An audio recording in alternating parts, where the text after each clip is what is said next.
finest company in this regiment. Each trooper will learn 5,000, 6,000, 7,000, 8,000.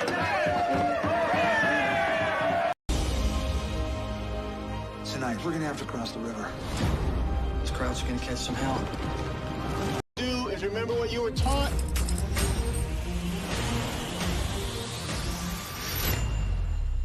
I guarantee you gravity will take care of the rest. Welcome to the Outcast Creative Channel. We're back on schedule with our Band of Brothers stream, 8 o'clock on Sundays. Typically, that will be the time. It may occasionally get bumped to Saturday, or in the case of last week, Bank Holiday Monday. Got a great panel lined up. We're talking about episode 4, replacements. Last week, we covered the original episode 4, personal effects, that wasn't actually shot. Some of the elements of which are still retained in the episode that we did get. We'll be getting into all of that, but let me bring in my guests. First up, we've got the inside man who was there during the filming of episode 4. How are you, sir? Good evening on this wonderful sunny summer evening. How are you? It's an absolutely gorgeous evening, and yeah, I managed to get outside for at least 20 minutes when I wasn't working on a novel today. So that's all good. Thank you very much for those behind the scenes stills that definitely weren't taken on the set when people weren't allowed to have cameras on the set. No, they definitely weren't. I don't know how they occurred.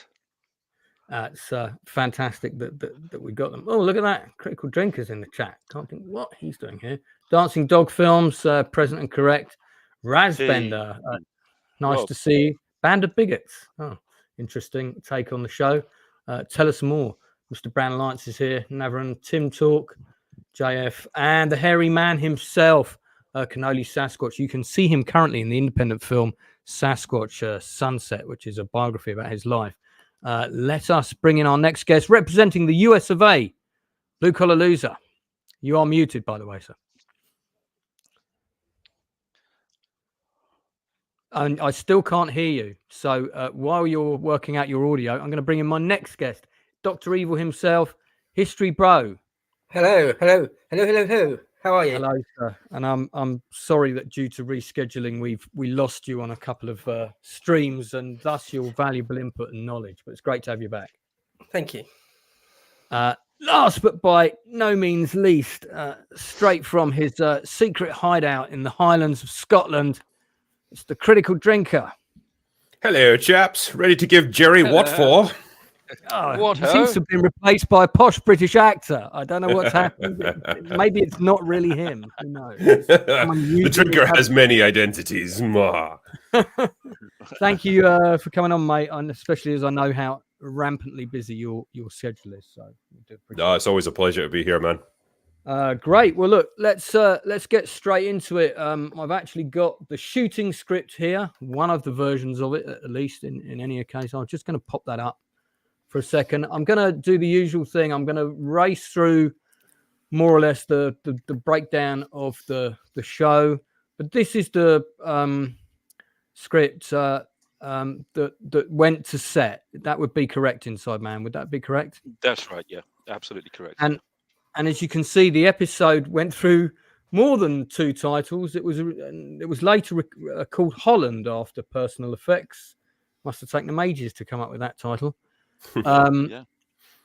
The episode is indeed written by the fantastic screenwriter Graham Yost, with also input from Bruce C. McKenna. The episode is directed by David Nutter. There's a few revisions from someone called Eric Bork. Fantastic writer, Eric Bork. Very, very good writer. So presumably he would come in and do sort of rewrites that would occur, in prep, maybe things that they realised they were going to change at the last minute, that kind of thing. And also he also penned a few of the episodes as well. So sort of solely wrote a few of the episodes as well. So Excellent. He's a superb writer, Eric Bork. I'm going to say that the episode actually opens with a huge dialogue sequence between. This is very much an episode about the NCOs, and we'll come on to that in a minute. But with everybody prepping for one of the many operations that was cancelled before Operation Market Garden. And of course, this scene did not make it into the final cut. So it would have been shot, but like many things, like John Candy's big long speech at the end of Planes, Trains and Automobiles, it was cut.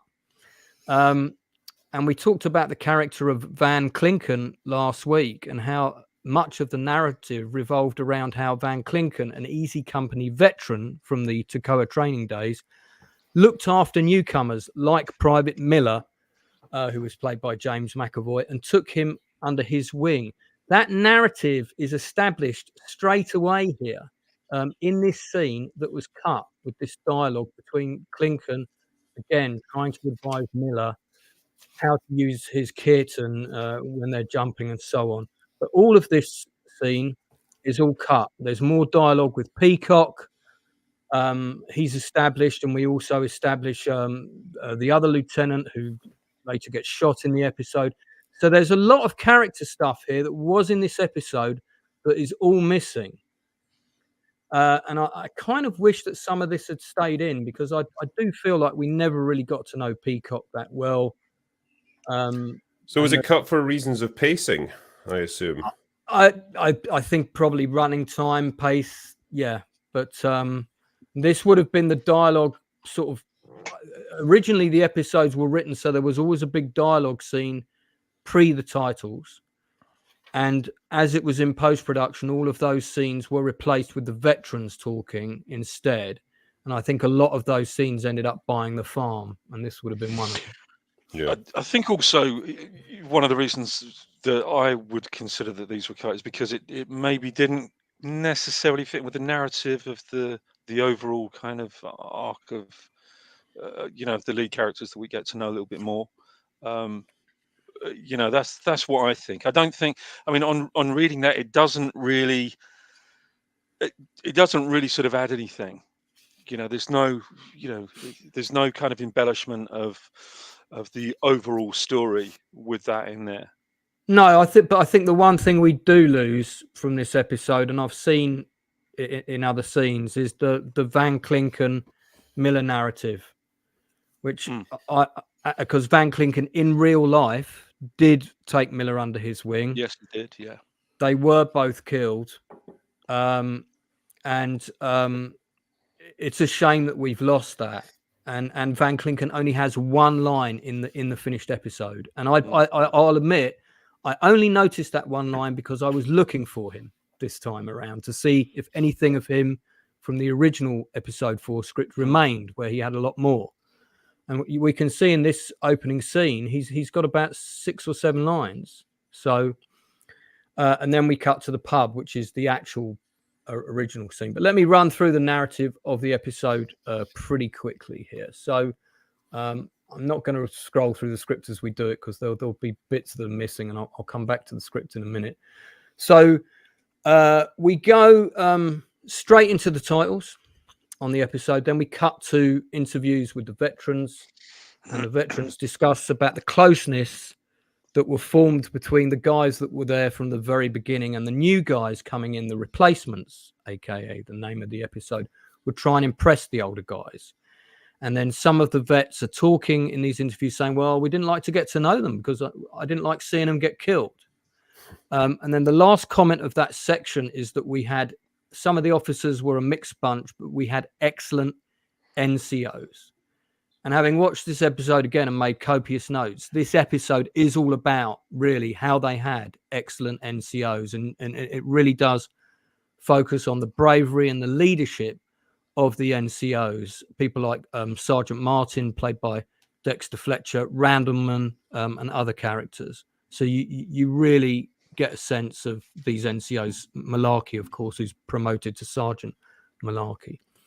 So we open on the 13th of September. Buck Lutz with Babe Heffron and Garnier are playing darts in a pub. There's a table of new guys, which includes James Miller, which is James McAvoy, Hashi. We see Webster in the background, who it has to explain what a Dear John letter is. Webster, who was originally one of the leads in the original episode 4, his part's been cut to ribbons in this version. There's talk of cancelled missions, Operation Comet, etc. Sergeant Martin has a pop at somebody. What are you laughing at? Cobb has a go at the newbies for wearing the unit citation bar. That's the citation that the whole unit got for jumping into Normandy. Rounderman points out to Cobb that he didn't jump into Normandy because he got wounded. Carl Lipton's been made Easy Company First Sergeant, and no sooner does that happen that they're announced they're moving out again. And we cut to Winters doing the market garden briefing in the tent. People speculate if the mission is successful, they might be home for Christmas. So we then cut to the drop. We got a flyover with a load of planes, CGI, people landing in the field. And I just want to ask a quick question about this. And if we can get a picture put up of that section, of that scene, no, sorry, I jumped ahead a bit. There's a flyover by 2 planes of CGI before the drop. This is on the airfield. So I had a question for you, Inside Man. Were those 2 planes real or were they CG? They were CG. The 2 that I thought so. That buzzed the airfield. Yeah, they were Sorry, CG. I got confused on my notes. We had no real planes on the airfield over at that was doubling up for memory over at Hatfield Studios. Nothing at all. In fact, when you get to the behind the scenes photographs, so there's a couple of things that I wanted to point out in a few of them, so that would give you a kind of idea of how things worked over at the studio when we did the memory stuff. There's some of the cardboard cutout Dakotas in the background there. There was only a couple of real ones on set because they're pretty busy, the real ones. So sorry, I jumped ahead slightly to the actual drop there. That was an accident. Let me just recoil. So Cobb is going through the kit and with Rounderman, and Popeye is dropped back by Sobel. We hear how he went AWOL from a hospital to actually come back and jump with the 101st, which is a true story. I researched that. Sobel spots Malarkey looking at the bike that's been stolen, and he finds out who's that bloke next to Sobel? Is that bloke next to Sobel there? Yeah, who is that guy on the right of Sobel in that picture? I don't know. Inside Man looks absolutely no idea. Yeah, somebody that's in a good position to give us lots of tips about what went on. Sobel spots Malarkey looking at the bike. This is a great scene. Again, one of the things I love about Band of Brothers is it's never afraid to embrace the humorous moments. And of course, now he's Sergeant Malarkey, and Sobel kind of balks at that.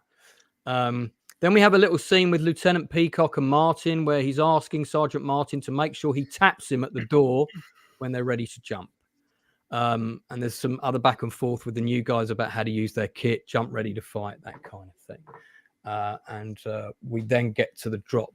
Inside Man, was there anything you wanted to say about that scene before we move on? The memory scene? The pre-drop stuff on the field. The pre-drop stuff. Well, we did all of the exteriors first. I mean, we actually spent a good couple of days on that. Incredibly hot week that week. That was just before we had the hiatus when some of the actors went back to the United States. But it was an incredibly hot time. I mean, not that I'm a name dropper or anything like that, but I actually thought that David Schwimmer was a very, very nice man. We were standing at the back of that truck for a good hour and a half.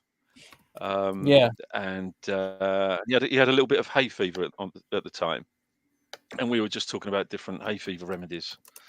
And but he came across as just a really genuinely nice bloke. But there was one of the guys, one of the fellas that was there. He was a first day Johnny, as they call them, and he kind of thought he was being a little bit of a smart ass. And of course, I'm standing there with David Schwimmer, and he kind of was a little bit miserable because of the hay fever that he had. And this guy kind of walked over to him and he's gone, "Come on, mate, cheer up. It may never happen." And then it was, "I can see you smiling from the inside."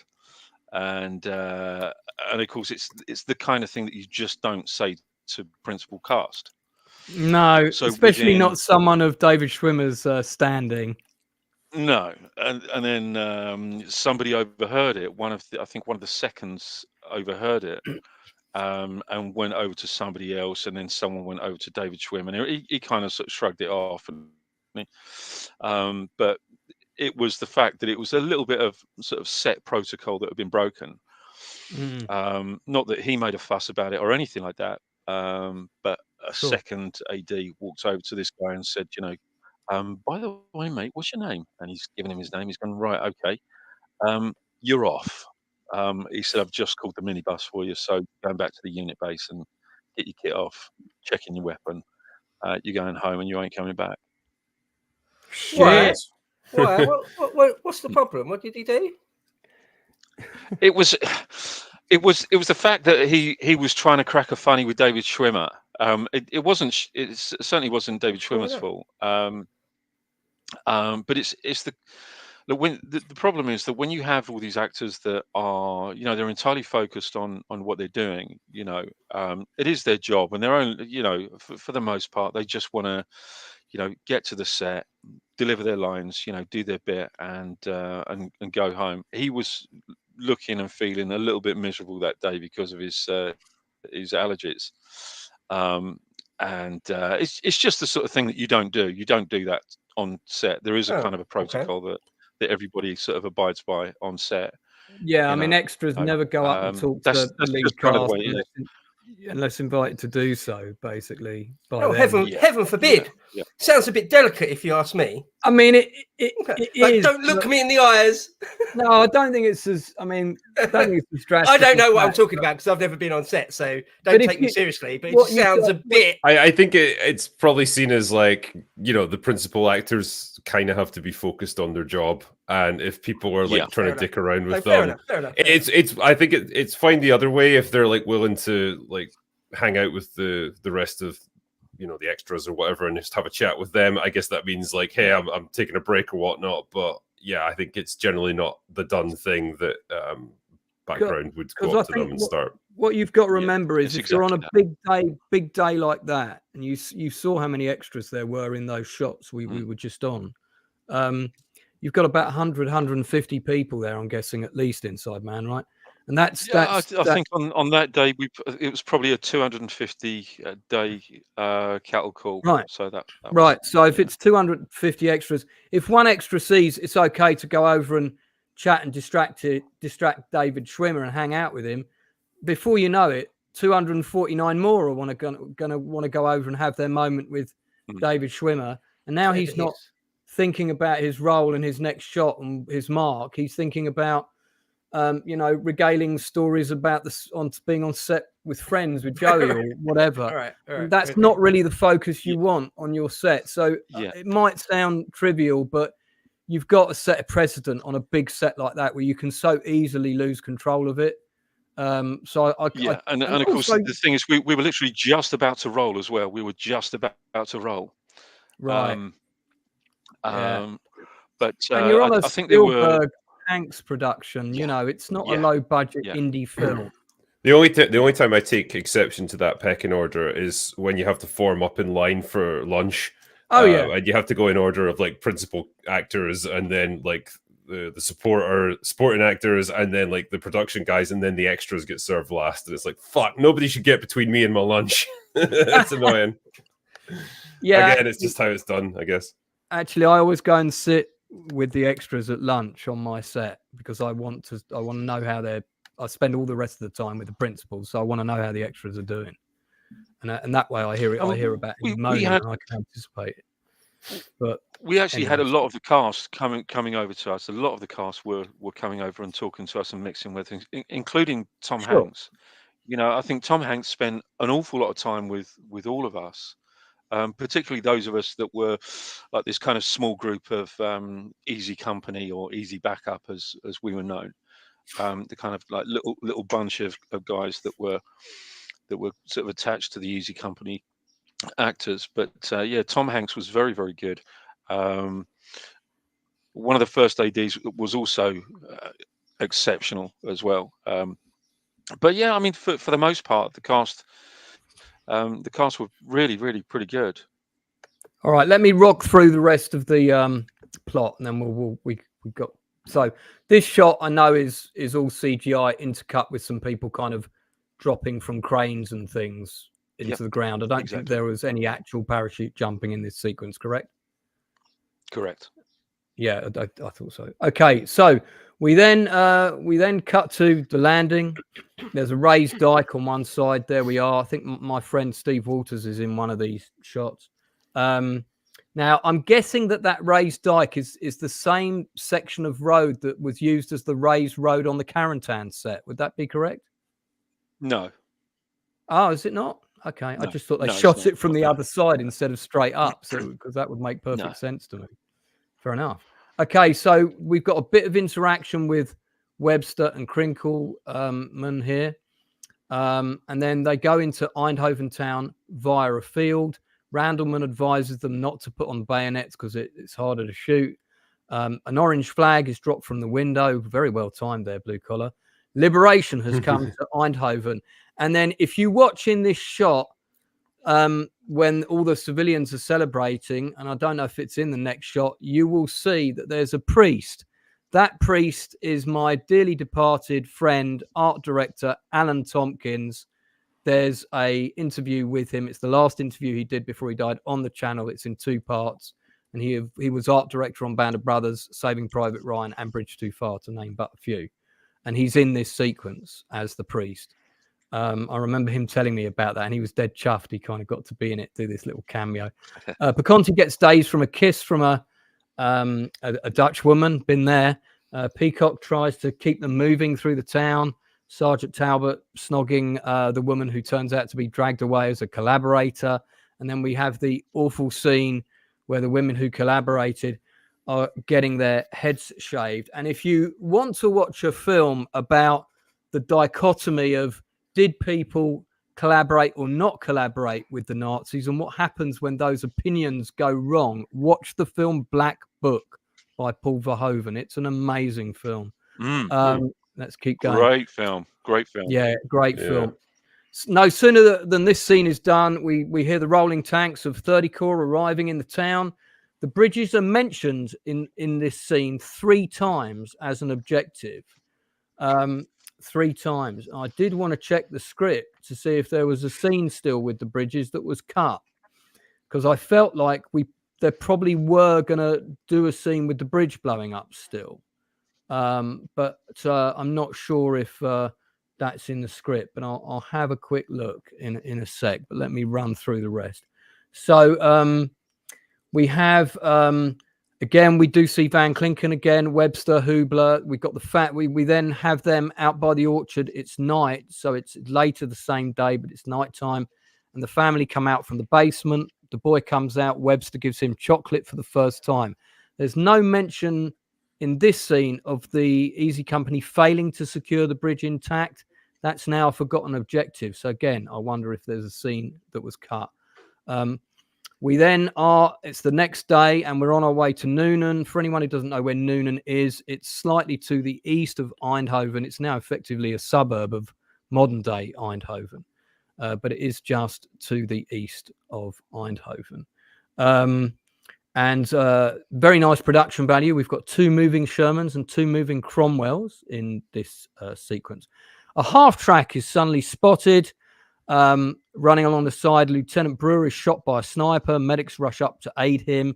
Lieutenant Brewer was actually shot by that, like that in real life, but it happened when he was looking with binoculars into Eindhoven on the first day. He was not shot here.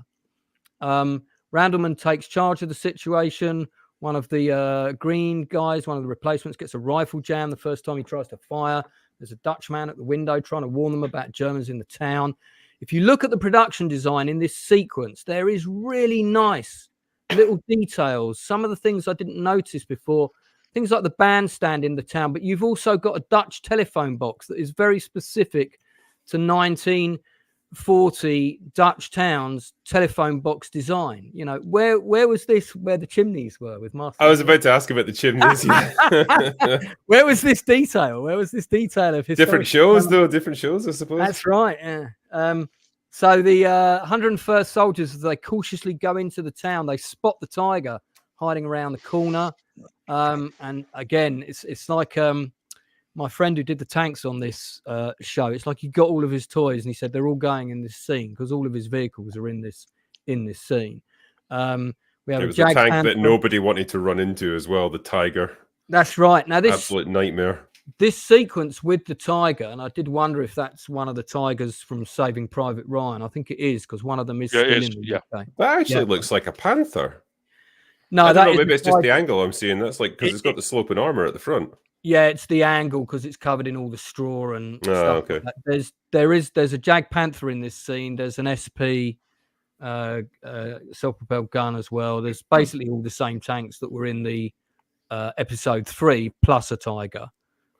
Plus a couple of other things in one shot. Just say it was in real life. It's a royal tiger. In the book, it's made explicitly clear they're the brand new royal tigers. So that's a Tiger 2. Yeah, yeah. So wow. even more formidable than your average tiger. Yeah, they were practically unkillable. Yeah, and they had quite rare to run into them as well because they didn't make many of them. That's right. No, and they weren't used in large numbers on the Western Front until later. Well, they couldn't really get over bridges because they tended to collapse them. They were that heavy. That's right. Yeah, and they also had they were constantly breaking down. Yeah. So Van Klinken actually is killed in this sequence when he goes through a hedge. That did really happen. That is how he gets shot. This whole sequence here with my friend Dexter Fletcher on the right playing Martin did actually happen. It's documented in the book. We might come back to that when we do the history section in a second. So we see a rifle grenade being fired, I think actually by the Americans for the first time in the show, if I remember rightly. Somebody tried to fire one in episode 3, but we didn't really see what happened to it. They take out the machine gun on the top roof there. Very cool sequence. Incredibly well directed action sequence. Lots going on. Again, the NCOs are in the thick of it. Peacock starts to panic. There's a third German tank destroyed at one point. We see the bazooka in action. Miller is killed. Buck is hit. They go and get the door, put Buck on the door. That sequence was all in the original script, as was this battle scene. There's the SP gun. That's Krinkelman when they're dragging him back and he's been shot from the hedge. I didn't realize that until I watched it this time. That's who that is. Because they did get him to an aid station, but unfortunately he died there. Nix takes a round in the helmet. The two Cromwells are covering the retreat. Randleman's missing. We then hear on the radio, the guy who's using the radio is, I think it's Lutz, saying the road has been cut. Now, that's an inaccurate statement because you didn't have to go through Nuenen to travel Hell's Highway to go north. Nuenen is located to the right outside of town, so that's technically not true. It would have been more true to say that the highway is under threat. Anyway, Easy pulls out of Nuenen. The Germans push through, and there's an absolutely great production value shot, which Blue may have got a still of coming up, which is once Easy have pulled out, you get this beautiful pan up, and you can see that production have put every single German vehicle that they've got in that shot, moving through the town. Oh, it's great. Because I know the guy who was in charge of and built many of the tanks, he created what he would call a vehicle park. He was going to do the same for us on PB. And that would be he would have access to those vehicles to go on set at any time. And he could drive all of them himself. This is the shot I mean right here. So you get this long convoy of vehicles. There's a 222 in there. There's an SP gun. There's the Jag Panther, there's the Tiger, there's a half track, and all the extras that we can get our hands on. Inside Man is probably in that shot somewhere. Then we have... yeah, I am in that shot. I thought you were. Yeah. Then we pan down to Randleman in the ditch. This did really happen. He did hide there. And we stay with the Randleman storyline for a little bit where he hides in the barn. He meets the girl. The farmer, then we have the whole thing with the German. We cut back to Easy and people are talking about the battle. And one guy says, I never fired my rifle the whole time. We cut back to Randleman. The Dutchman helps him with his shrapnel wound. The German comes into the barn with the squad. One of them takes a piss. The last one to leave spots the bandage. Randleman ends up in a scuffle with the German. I believe this really happened. I think this happened to him. He did actually have to kill this German. The following morning, when Randleman comes out of the barn and it's daylight, he sees the body of Miller. So, okay, we know that Miller died. Webster and Hubelman get together a group of volunteers to go and find Randleman. But just as they're about to move out, Randerman comes back on a Jeep.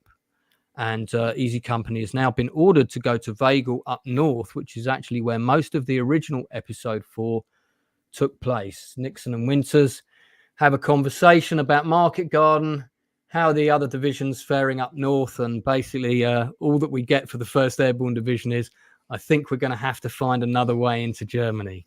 Yeah. And then it cuts to titles, and we're told about the casualties and that Market Garden was a failure. So we're going to focus on these 2 elements first, having done that little recap. The first and finest company in this regiment. Each trooper will learn this operation by heart. And we have got 35 people watching. Thank you very much for that. Wow. If you haven't subscribed to the channel before, please do so. Do check out the industry interviews. You'll find them very interesting if you're even vaguely interested in the film, television, theatre, music world, all kinds of interesting guests on there. I'm trying to hit 5,000 subs by my channel's 2-year anniversary, which is coming up on the 14th of July. So, Drinker, rally your forces, sir. Come on, we can do it, guys. Yeah, Get up to indeed. 5K. There's at least 7 of Drinker's cohorts in tonight. So if you could subscribe, I'd really appreciate it. And hopefully I'll be producing content that you like to see. And I may occasionally have the Drunken Scotsman and Dr. Evil on. So it's all good. Yeah, so let's talk about the story and the history. There's a few liberties with history on this episode, but not many. Perhaps we should first all offer comment on, do we think what we ended up with is a superior, much the same episode as the original episode 4 that was proposed, which I think everybody's had the script for that. So if you've read it, you can certainly offer comment. Bo, your thoughts? Yeah, well, so I did read that original thing. It's not a great copy. There's a few lines you can't read, but I read everything I could, and yeah, it's a really good script. I don't know. It's difficult to say whether that would have been better than what we ended up with. I'm not sure. I don't really have an opinion on that. I thought it was fairly similar, but well, we were saying there were quite a few bits that were different, actually. We were saying it could have made a great episode 5 that could have followed this one. Yeah, I think so. I think part of the problem you might have had then, there's a lot of recapping of things that we see in this, and so it might get a little bit repetitive. You know, with a lot of characters just exchanging information about things that's already happens. So it might have been a bit of a struggle. I think you'd have to pick one or the other probably. And I think ultimately this is probably a more entertaining package, the one that we got rather than the proposed version. I think there's one thing that sticks out for me, both in the Stephen Ambrose book and in that script that wasn't used. It's fairly Webster heavy, and in the one we actually got isn't all that Webster heavy. So that was interesting to note. Yeah, Webster really got a massive narrative. He had a couple of really big speeches. It really rounded him out as a character. Yeah, which he didn't get really in the show, to be honest. In the book, this episode 4, is basically the chapter called "Healing Wounds and Scrubbed Missions," and it's basically the Market Garden episode, isn't it? And it's really, the book is really, really Webster heavy. In fact, Ambrose quotes from Webster's letters like a dozen times or something. It's basically sort of like the Webster chapter. So, and anyway, I guess they decided that for the final thing, they're just gonna not go with that for whatever reason. I don't know. I like what we got, but I do also like the script I read. So yeah, that's all I can say, I suppose. Yeah, I think they probably. I think the reason that they probably changed it, and we did talk about this last week, was I think the character name was Lieutenant Owens. It was almost, he was really the main story narrative because it was his dramatic arc. It was his, I've got to identify these 3 people and find out which one of them is the one that's dead. And then, of course, the twist in this script, I'm not spoiling it for anyone because you're not going to get to see it, is that all three of them were dead. One of whom was Miller, one of whom was Van Klinken, and then there was another Miller. There were two Millers in Easy Company, both new. I think the key reason why that didn't really go ahead is because it wasn't really about Easy Company at all, or per se, should I say? It was a new character. That's what I was driving at. Owens, Lieutenant Owens, and we hadn't really met him before, and it was probably a bit late to be introducing a brand new character. And take note, Masters of the Air. Just suddenly introducing a bunch of new characters like midway through the season. Yeah, with not enough depth for them to go anywhere. They decided to go with Randleman gets captured or falls behind enemy lines and then comes back again. Right, it's Randleman, isn't it? Yeah. So in the book, that's like one small paragraph, but you get like 10, 15 minutes of it in the episode, right? Because it's like this big sequence with like the burning tank reversing backwards, and like he almost gets crushed by it. It's pretty cool. Good there's all the scene in that barn with the girl overnight and seeing the thing get dug out of his shoulder. There's not really any of that. Or it said just in passing in the book, and they decided to. It is interesting to see what a screenwriter decides to take or exaggerate or leave out from I nearly said novel. It's not a novel, is it? But from a book, what they decide to exaggerate and go over, and what they cut out. It's interesting to see. Yeah, I think looking at this episode again and going through the veterans interviews at the beginning, and it was you, Lance, that actually pointed this out. One of them says, the officers were good for the most part, but we had really good NCOs, and I think that was kind of like the pivotal moment where production had said, we really need to kind of focus on the NCOs. We have to have an NCOs episode, because all of the NCOs that we're covering anyway, we know that they were good guys, but let's make this the NCOs episode. And I think that was the catalyst. Right. Well, one thing, if I could chip in there, one thing is to say is that we're in September 44 now, and the 101st Airborne, the Screaming Eagles, the D-Day was their first combat drop. Now, the 82nd Airborne had been in Sicily and Italy. Yeah. But the 101st... Operation Torch. Right, but the 101st, D-Day was their first combat drop. Yes, it was. Anyway, they lost quite a few guys in D-Day and the days after. So for Operation Market Garden, loads of people got what's it called? You got promoted in the field, sort of a combat promotion. So lots of guys that were senior sergeants get made junior officers, and loads of guys that were quite a few guys that were just privates jump straight to being sergeants. Guys that were lower sergeants get to become very, very senior sergeants, and so on and so on. And so it totally makes sense, and that's sort of stressed in the book as well. And so it totally makes sense for this at this point in the narrative of Easy to focus on the NGOs at this point. NCOs, sorry, not NGOs. That's very different. That's very different. No, I would agree with that. Just having looked through the script while we've been talking, I can see that it goes from Winters talking about the bridges with the local resistance Van Kuljic, who says, I'm happy to show you the quickest route to the bridges, which is in the episode. And then we do cut to the field at night. So in terms of real time, the time when Son Bridge, which was a really key objective, why they didn't try and capture it with gliders, I don't know, goes up. The Germans blow it up. And it did blow up, as shown in Bridge Too Far, literally as the 101st were running up the road. In the original episode 4 script, that is Nixon and Winters running up that road. And I'm sure somebody said, haven't we seen this scene in Bridge Too Far? We don't need this scene. This is expensive. I guess this is one of my observations about this episode. Like, as I recall, there's not a great feeling of really knowing where they fit into Operation Market Garden, and that sense of urgency. Like, we've got to get to these bridges. We've got to try and capture them because the whole operation rests on this. It was very much just them getting bogged down in this town, like fighting for that. And the pace slows right down when you're focused on Randleman and stuff for quite a lot of the episode.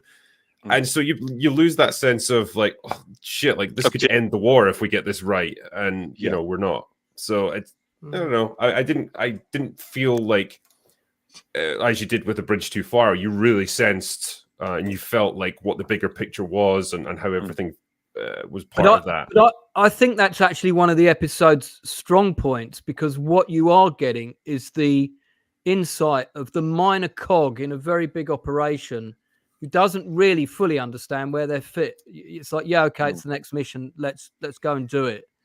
But I don't. Oh yeah, I mean, I guess, yeah, I imagine for the guys just on the ground, it was like that. Like, it's like, well, this is our mission. This is the one thing we got to do.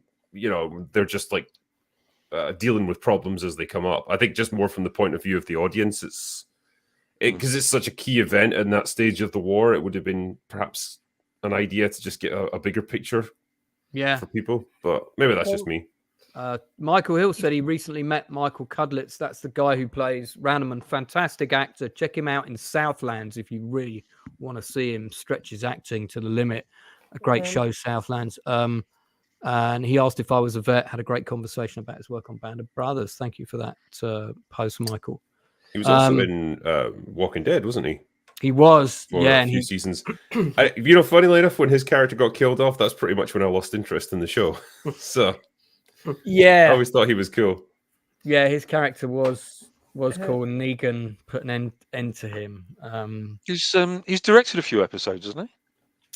I think he's directed quite a bit of television now, without jumping on his IMDb and checking it out. I mean, chip in with a couple of. Yes, please do. We're sticking with sort of story and characters for the moment, so let's focus on those two things, but which includes the history, of course. Oh, so I was just going to say, where you mentioned the bridge at Son that gets blown up, and in the film A Bridge Too Far, it's Elliot Gould, isn't it? Yes, who's an amalgam character in that movie. Yeah, in Cornelius Ryan's book, it's a guy called Wierzbowski. That's his surname, Wierzbowski. Yeah, Wierzbowski. From Aliens.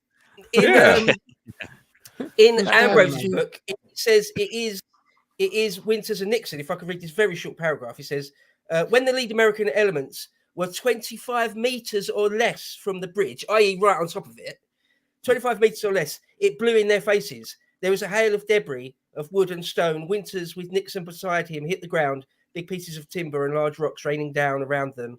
Winters thought to himself, what a hell of a way to die in combat. And there's a bit later in the later episode where they're chanting, glory, glory, what a hell of a way to die. Anyway, a couple of quick things that aren't really in this episode, but it's in the book. And if anyone knows about Market Garden or has seen the film A Bridge Too Far, it's stressed massively that the 1st Airborne Army was put off like 15, 16, 17 different times. They kept having missions that they'd literally be on the runway ready to go, and then they'd be stood down because more than once Patton and his 3rd Army tanks had just overrun their drop zone, so there's no point doing it. Yeah, they'd have an operation, and the Allied advance would just suddenly surge forward, and it would be cancelled because they were going to drop into Saint-Lô, and then Patton overrun the DZ. They were going to drop into Chartres, or Chartres, we'd say it, but I think the French pronounce it Chartres. That they were going to drop there, and they didn't.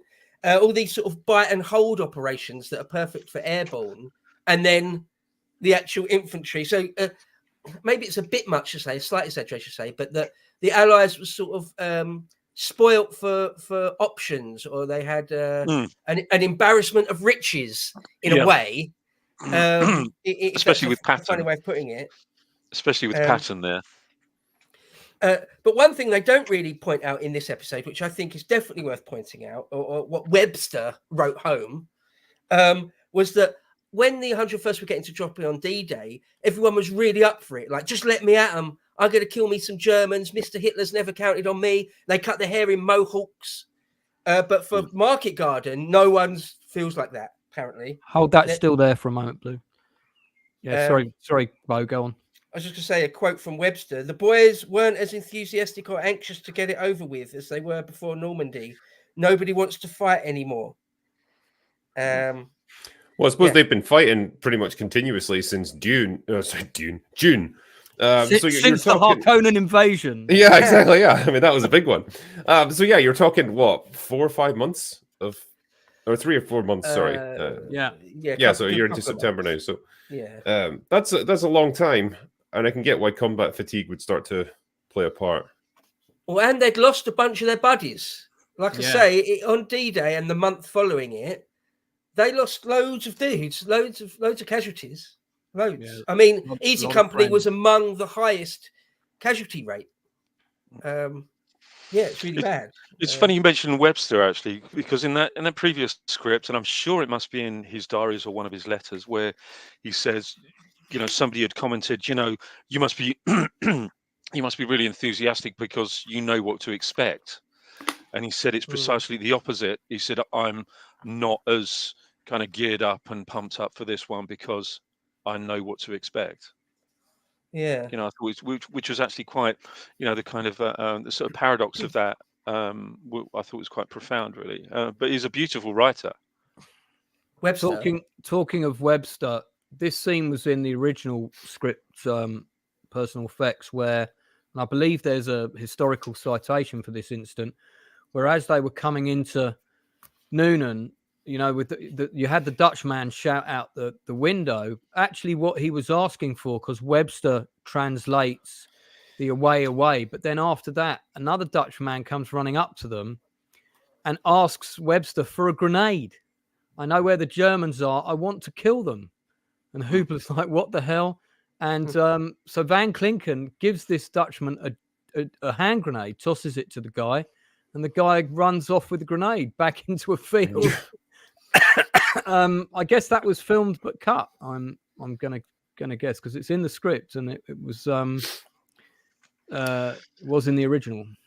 You'd be surprised the amount of stuff that actually gets cut on the day. I wouldn't. I've had to do it myself countless times.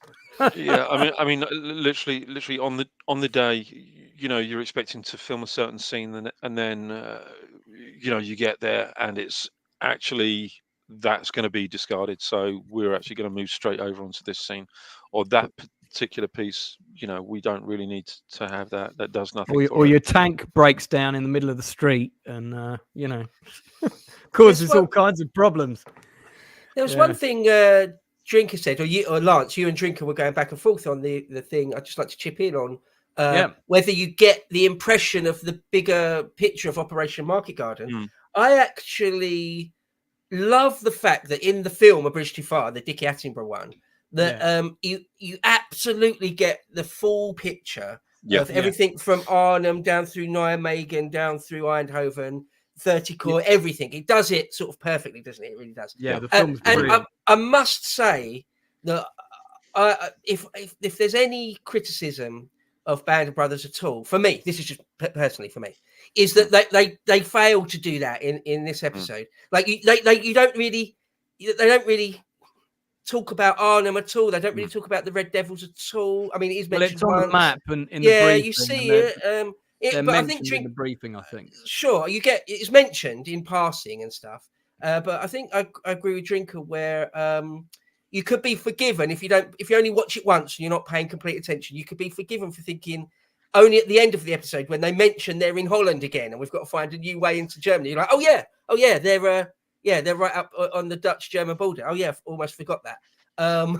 But anyway, because the 101st, it's the first bit, isn't it? It goes going south to north, Eindhoven, Nijmegen, Arnhem, right? So, well, they drop in, and would it be all right if I read a super quick paragraph? It's about 10 lines or so, just about the airdrop, because if anyone knows about it, these gliders that they're brought in by gliders, it's nearly always going to be a crash landing, and it's really quite dangerous. And the two ways you could get killed really are by Germans or in your glider crash. However, in the 101st case at Market Garden, it went brilliantly. It was one of the few times it went brilliantly. Anyway, Ambrose says this: Easy came down exactly where it was supposed to be. Again, rare.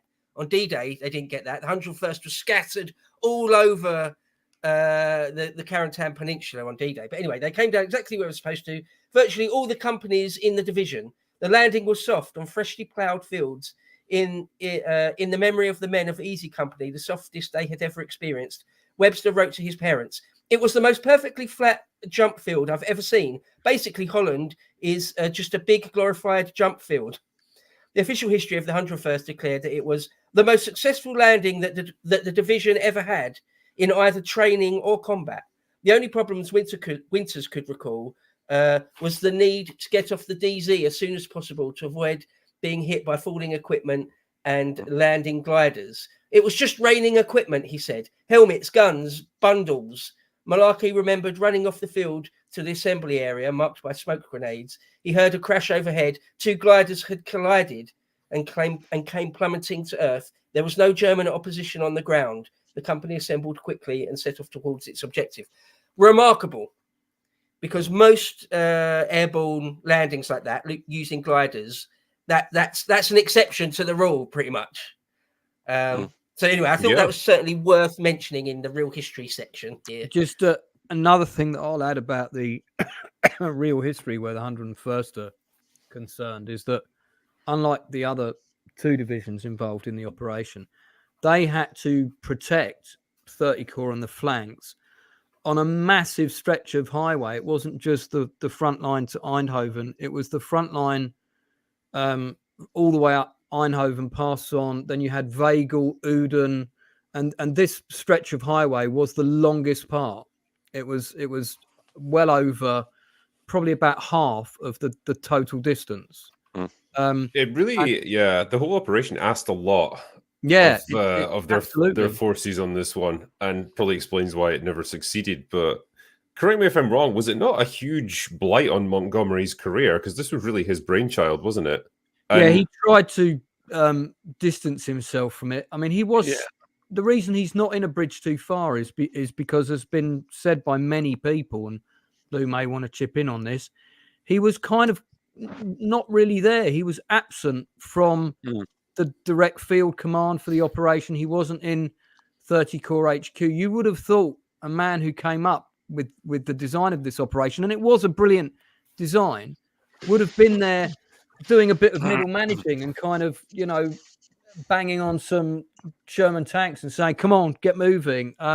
There was this sort of terrible lack of inertia that happened in the operation at different times. With different units in different places. I think any operation that kind of requires 100% success in order to actually have a chance.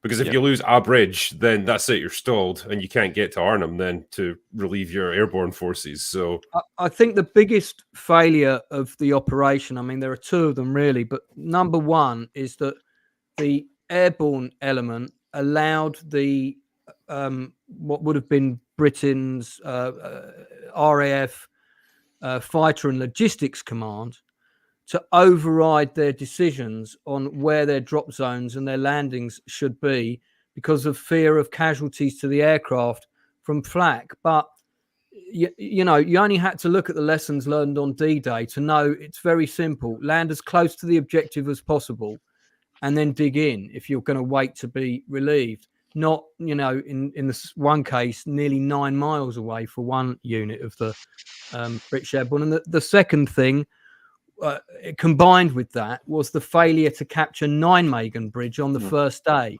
That caused more delays than any other delay in the operation. And that was partly due to a communication error within the internal commands of the 82nd Airborne. The unit that was supposed to move to capture that bridge got confused and didn't actually move out to capture it until late afternoon. So why they didn't land gliders like right next to it on the north side, where there was plenty of space to do that, I've no idea. But again, I think the flak, there's flak everywhere. We can't do that. I personally think the greatest flaw in it is actually the fly in the ointment, and that's Montgomery. I think he rushed this through. If you go back to Cornelius Ryan's book, it quite evidently was a rush job. And I think this had an awful lot to do with his ego. I think he was a bit of an egomaniac. Yeah. He was a narcissist. Yeah, he'd copped a lot of criticism, I think, up until this point for being a really cautious commander who moved slowly. And I think this was almost his way of proving his critics wrong and saying, see, I can do big, ambitious operations that, you know, can end the war. And then he tries it and obviously tries something too ambitious, and then it flops. Ted Danson is in the chat. Monty's overrated. There you go. Ted Danson.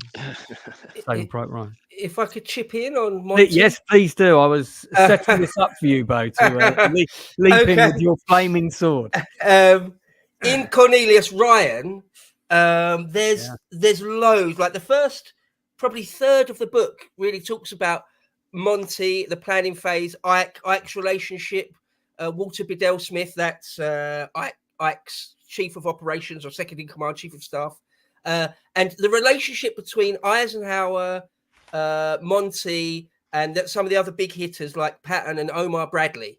Yeah. Now, all the big hitters, Patton, Bradley, and Monty, all wanted to win the war, and they all had different ideas about how to do it. And there's just loads and loads of politics going on. But the thing is, Eisenhower himself, regardless of whatever Monty said, really, really, really wanted to use airborne divisions. He really, really wanted to. And he was personally really, really gutted that he kept not being able to. And so when Monty comes up with this thing, which is completely out of character, as I think Drinker said, or maybe Inside Man said, it's really out of character. Monty in North Africa, in like the El Alamein campaigns, was famous for building up a completely overwhelming force, being very, very, very cautious. In fact, von Rundstedt and the Germans in Holland couldn't believe that this had come out of the mind of Monty. They couldn't believe it. They're like, this is just not what Monty does. But it was what he does, and it was extremely high risk, and it was out of character. But the problem. Sorry, go on. I was going to say, I do actually believe that Montgomery's success in North Africa was really standing on the shoulders of Auchinleck, personally. That's a completely fair thing to say. But let's not have a 10-minute discussion on North Africa now. Okay. So a quick, if I could, I was going to save it to the end, but seeing as we're talking about it now, the actual overall sort of concept of Market Garden and why it failed, if I could read what Ambrose says. I've got 2 paragraphs here, but if I read them, if that's all right. Well, we're on the history. Don't mind. You guys don't mind? Okay. So Ambrose actually interviewed Ike himself. So here's the first of 2 paragraphs. He said, talking about why Market Garden failed, he says, to this end, Eisenhower insisted that Market Garden was a risk that had to be run. In my interviews with him between 1964 and 1969, he discussed the operation innumerable times. He always came back to this. The first rule in the pursuit of a defeated enemy is to keep after him, stay in contact, press him, exploit every opportunity. The northern approach to Germany was the shortest over the terrain most suitable to offensive operations once the Rhine had been crossed. Eisenhower felt that, given how close Market Garden came to succeeding, it would have been criminal for him not to have tried. So it was, everyone knew it was a gamble, but it was they calculated it was a gamble they sort of needed to do. And here's the other slightly longer paragraph, which really drills down into why it failed. The causes of these failures were many. First, the most critical, in every case, the German opposition outnumbered and outgunned the company. Talking specifically about Easy Company, but the same is true of the whole Highway of Hell thing. The airborne troops did not have the artillery or the manpower necessary to launch a successful attack against German armor. I mean, that's just absolutely critical. Second, these were crack German troops, including their elite parachute regiment. They did not outfight the men of Easy, but they fought as well as the Americans did. Third, the coordination between the American tankers and the American infantry was between the British tankers and the American infantry was poor. Neither Easy Company nor the Guards Armored Division had any training in working with each other. This shortcoming hurt Easy at Nuenen, at Uden, and again south of Weigel. At Brecourt Manor and Carenton in Normandy, Easy had worked effectively with American tanks. In Holland, it worked ineffectively with British tanks. On a larger scale, the trouble with Market Garden was that it was an offensive on much too narrow a front. The pencil-like thrust over the Rhine was vulnerable to attacks on the flanks. The Germans saw and took advantage of that vulnerability with furious counterattacks all along the length of the line, hitting it from all sides. In retrospect, the idea that a force of several divisions consisting of British, American and Polish troops could be supplied by one highway could only have been accepted by leaders guilty of overconfidence. Easy was one of 150 or so companies that paid the price for that overconfidence. It jumped into Holland on the 17th of September with 154 officers and men. 10 days later, it was down to 132. Yeah. So there you go. That's it in a nutshell. It was a flawed idea. That one, everyone that's seen the film, knows. One highway. There's my copy of Bridge Too Far. Very catty. Whose is a more battered copy, do you think? Yeah. Look at my spine. My spine's we're having a book waving contest, aren't we? Your spine is more busted than mine. I'll give you that. Give you that. For anybody who really wants to know more about the operation, the Holy Grail books on Market Garden are these. Have you got Arnhem by Anthony Beaver? Yeah, I've got all of them as well. Yeah, good book. I've got pretty much every book, but these have got every single photograph pretty much ever taken. The first book deals with the first couple of days, and the second one the rest. The amount of detail, they've got every serial that dropped and who took off from what airfield, and as well as then and now kind of reference pictures of all the different places battles were fought. These are incredible books. With just a huge amount of work. Well, Dirk Bogart in the Dickie Attenborough 70s film, Boy Browning. Boy Browning. I mean, of course, he's the one that said in the planning phase, directly to Monty, he said, look, we can hold, the Red Devils can hold Arnhem for 4 days. Monty was only asking for 2, and he said, we can hold it for 4, but sir, I think we're going a bridge too far. And of course, that is exactly what it was. As Drinker hinted at there, it's only worth doing. You can only count it as a success if you get that bridge over the Rhine at Arnhem. If you don't do that, you could get 1 meter up to that, and if you don't get it, then the whole thing is a fail. You end up with a salient leading nowhere. You end up with a big bulge in your front line leading nowhere. Yeah. It must have been a really depressing period, actually, because you had in September the failure of Market Garden, and then the Germans' counterattack at the Battle of the Bulge just a couple of months later. And they must have been thinking, like, Jesus, will these guys just not die? It's obviously that operation failed as well, but it was still proof that they weren't quite beaten yet. So it must have been quite a grim period. Well, some historians have said it was for a limited window of time there. It was the miracle of the West as far as the Germans were concerned. That the Americans and the Allies weren't just completely steamrolling them without any sort of pushback. The fact that the Germans were able to stop us a couple of times here and there and even counterattack, like at the Battle of the Bulge, that was a miracle in and of itself in all sorts of ways.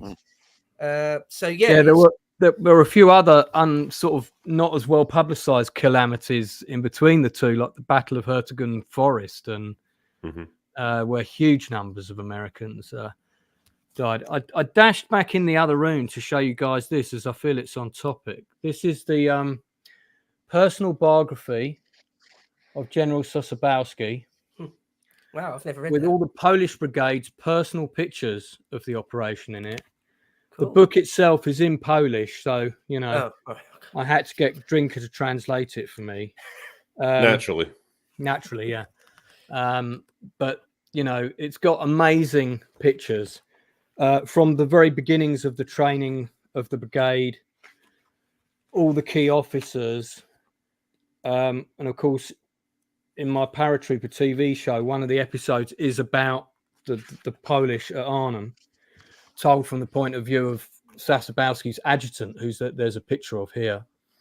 But this is out of print. But I got sent this by his grandson, signed. Wow. Very cool.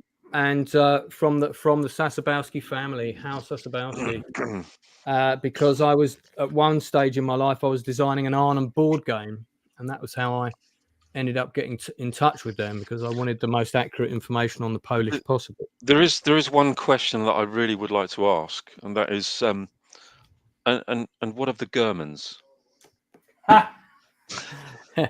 Don't you think that if we know Arnhem's so crucial to their safety, they don't know that too? What of the Germans, General? Yeah, and indeed, probably not the best performance of Hackman's. Yeah. He throws himself into the role emotionally. His accent not great, but his actual emotional tone for the performance, I think, is really good. But, but they should have cast a Polish actor, in my view. So, like in episode 4 of Band of Brothers, they don't really. Do they say anything about the Poles? I mean, at all? No, the Polish aren't. No. I think the Polish are on the board in the briefing, but I don't. They might get mentioned. Let me look in the script, actually. I mean, I get it. It's obviously a deliberate choice by the screenwriters and the producers and everything. We're going to concentrate on easy. We're going to concentrate on the 101st, and we're going to concentrate on easy. We're not really even going to hardly mention the 82nd. We're not going to mention Jumping Jim Gavin. We're not really going to even mention like the 101st, like Maxwell D. Taylor. We're not even going to mention him. We're concentrating on easy. So I get that. I do get it, but it would be nice to sprinkle in a few more things to let us know we're in Holland and it's Operation Market Garden. And I don't know. I think that if they had done that, then I think, trying to show the wider picture, we wouldn't. Again, I mean, this has to be, from a screenwriter and director's point of view, this has to be a distillation of everything that you know about that one group of men. Although it's not necessarily entirely 100% accurate, and as Lance had mentioned, there are composite characters in everything, in every true depiction of anything that you're going to be writing and directing. So you have to have those composite characters, because you can't have too broad a cast, because for an audience it does get confusing. That's not treating the audience like they're cretins, but but we kind of need that.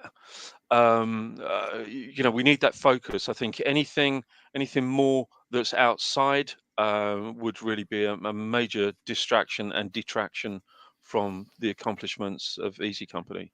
Well, before we leave the topic of the story and history, because I do want to move on, because we've only got Drinker for another 4.5 hours. So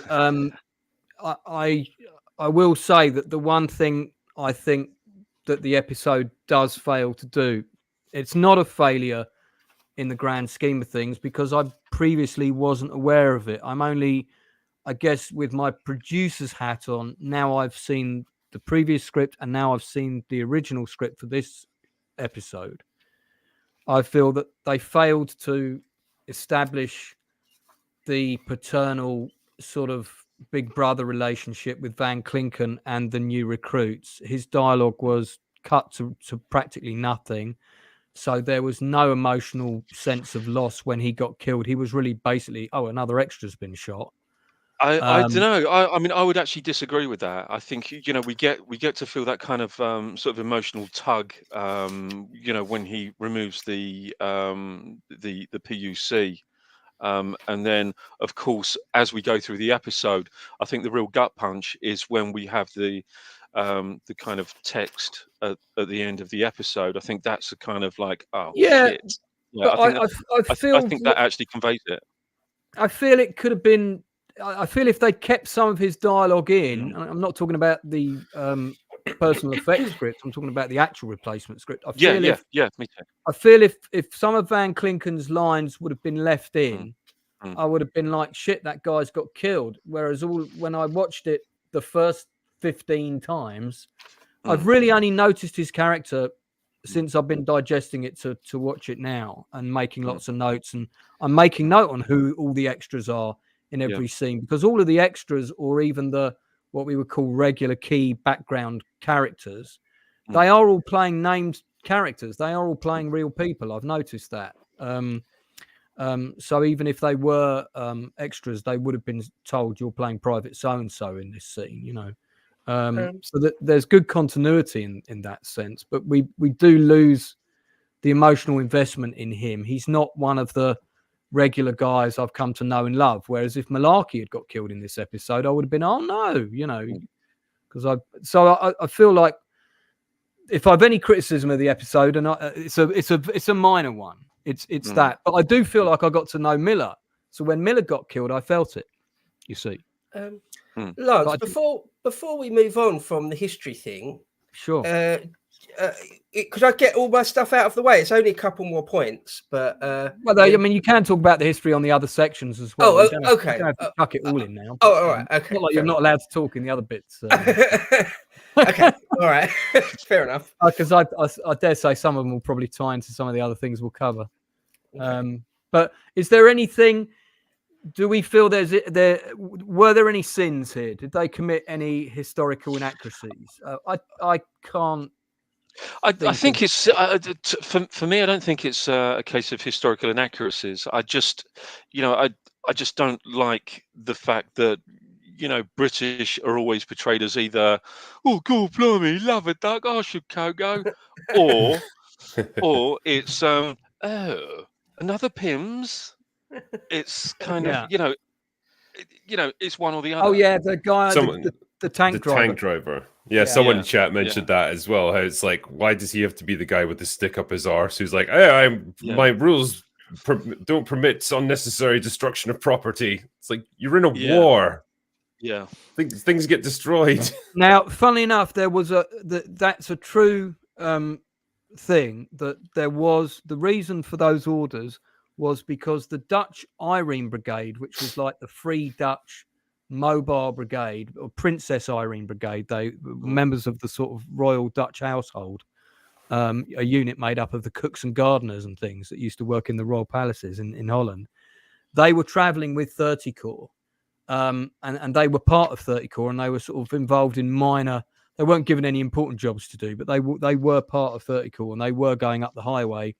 So there was this feeling among the British, we are kind of being observed by the royalty of this country. It wouldn't be the done thing to sort of blow up every house as we go.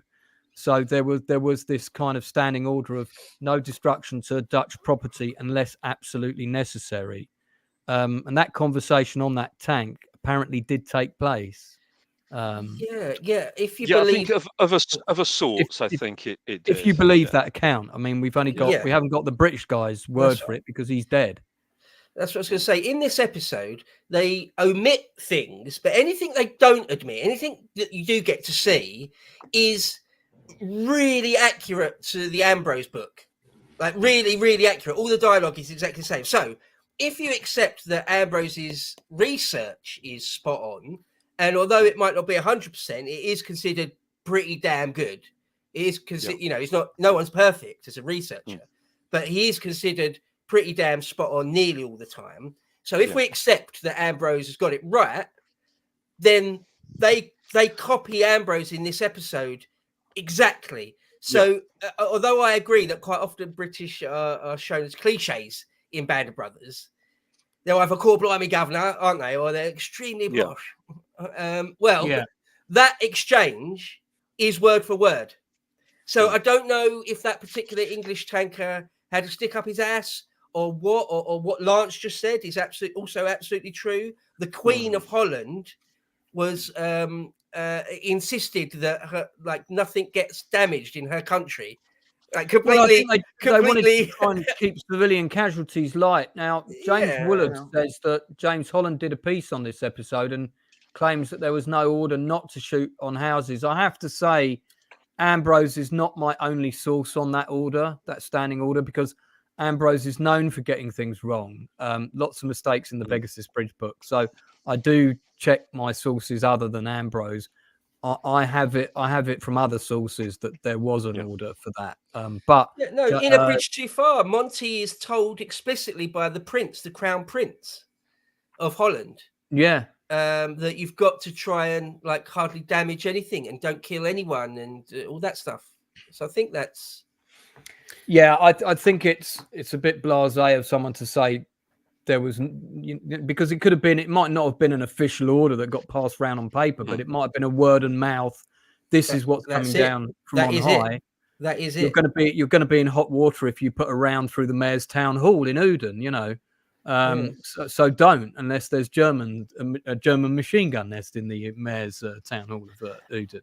But I think also when Ambrose wrote the book, you know, I mean, he was his compilation of the information provided, you know, is the only information that he had at the time. There was an awful lot now that we know is incredibly inaccurate in the book now, according to accounts from many of the other veterans who have also written their own books.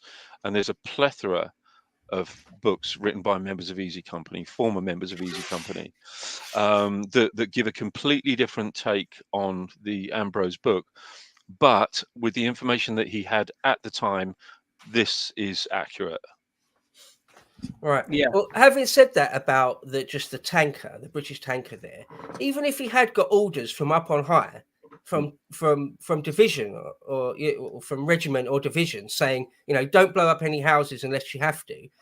Even given that, if an American paratrooper says there's a German tank right behind that house, yeah, you still that's you a still pretty take necessary. that seriously. Yeah, you still that's take that very necessary seriously. destruction. Yeah. Right. It's why would you not take his word for it? Because the best use of tanks is when they're used in conjunction with infantry. You know, so I don't know. I mean, you know, to quote Ridley Scott, "Were you there?"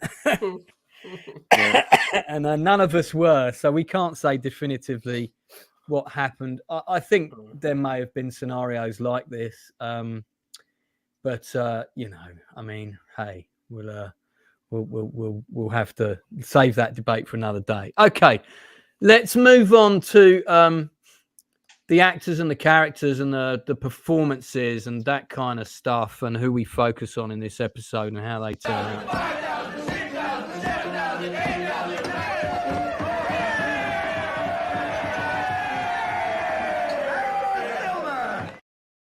So as we said earlier, Webster kind of got the short straw from the original script. Unfortunately, he had loads more to do, but there's some standout performances in this episode, and it is really about the NCOs. I think it's difficult to, I mean, because it's always an ensemble piece, but I think the two people that really get to sort of show their grit are Randleman, Michael Cuditz, and of course Sergeant Martin, who's got that wonderful slow motion shot where he fires the Thompson. Both great actors. And of course, I'd known Dexter for a big chunk of my life, so to see him running around in Band of Brothers with a Thompson was, you know, kind of hilarious when we'd known him working on Press Gang and Bugsy Malone, you know, this kind of thing. But it is one of the things that really makes Band of Brothers work is the commitment of the cast, without doubt. Everybody feels very in it, very committed in this scene, in this sequence. What I wanted to ask Inside Man is, in terms of fluidity when this battle scene was shot, can you remember what the longest kind of take was between action and cut where it was continuous? Right. Okay. One of the longest that I can remember is one of my days as a German. Well, I did a couple of days as a German, which was a bit odd, and that was literally everything from the German perspective. So we had the convoy of German vehicles. So we started at a farmhouse, which was a good 100 yards away. Had to cross look at this, some Germans hanging out at a farmhouse. Who are these characters? We're kind of storming across this farmer's field up a bank, and me and a couple of others, we had to run between the German armored vehicles. So we had like a 2 meter gap, 2-3 meter gap between these vehicles that were going at a fair pace. So we had Stephen Lammonby would have been there that day, right? Stephen Lammonby? Possibly. He's the guy who ran the vehicle unit. Yeah, I don't know the guy. I mean, I knew some of the drivers. A guy called Ronnie, another guy Simon. I don't know this Stephen Lammerby, unfortunately, but yeah, I mean, and we sort of run up this sort of little mini dike between the vehicles as they're roaring towards us. Down the other side, beside the buildings, everyone taking up a position all the time, firing and firing and firing. That take went on probably for about 8 minutes. Right. Wow. Yeah, and it was fairly long, multiple cameras, but it was it was pretty frenetic, and it was one of those kind of one take deals. Did a rehearsal, did another rehearsal, and then it was right. Okay, break for a bit of lunch. Remember what you did, and let's go for it. And I just remember it being so hot. And also, while we were doing that, I mean, the half of the Germans that were actually on it the day before were taken off to shoot over at Hatfield House to do the concentration camp sequence. All right. So we were actually shooting in tandem, literally on the same day. So the day that we actually shot that long take was the same day that all the concentration camp stuff was done. That's funny you should say that, because when you think about it, there's a number of actors who are in that concentration camp gate sequence, like Liebgott. Tom Hardy's in that, of course, but he's only in 2 episodes, that are not in this scene at all. Yeah, and that's precisely why. And that's why. Yeah, that's why. Yeah, 2 different units. So we had red team and blue team. So I think this was blue team shooting on this episode for these days, doing this sequence, and on the same day over at Hatfield House was red team. Yeah, right. Nuts. Yeah, and also at this time, I think there was a little bit of a trot on to get things done pretty quick, because we suddenly went from 5-day weeks to 7-day weeks. Oh, shit! Really? Yeah, so we were doing 7 days for a good 3-4 weeks. You never shoot 7 days, man. That's like a massive no-no. Yeah, it's not to mention it's against the law. No. Well, I mean, it isn't. It isn't. It is if you protest about it, but no one does in the film industry, because it's I mean, it's because we're not, we're not sort of governed by all the different unions and everything now. So you're not a retail shop, are you? Yeah, and it's I mean, everyone's asked, are you okay with it? And but yeah, so we were doing 7 days, especially the run up to in the convoy of vehicles. So we had the Ducks and the Cromwells and the Shermans. So we were on the road, sort of atop the dike, heading towards Eindhoven. So I was on top of one of the Shermans. And what we had was the convoy of vehicles. So it was kind of a purposely built ring road. So we'd get towards, so the cameras behind us, and we were heading, for all intents and purposes, straight for Eindhoven. So we passed the girl that's on the road, that's holding the baby, that's had her hair cropped and everything. She's kind of holding the baby up and what have you. And then we get to the end of the road, and we just quickly swing a left and just go right the way round if we're doing another take. So back to the first position and start again.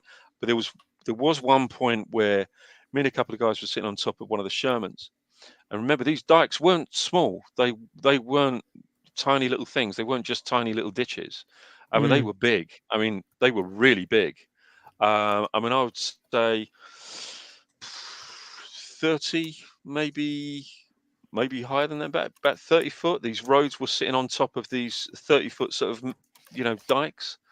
And as we swung round, and I'm sitting on the front of this Sherman, mind you, as we swung round, the guy kind of went a little bit too far, too close to the edge of the road, sort of on top of the dike.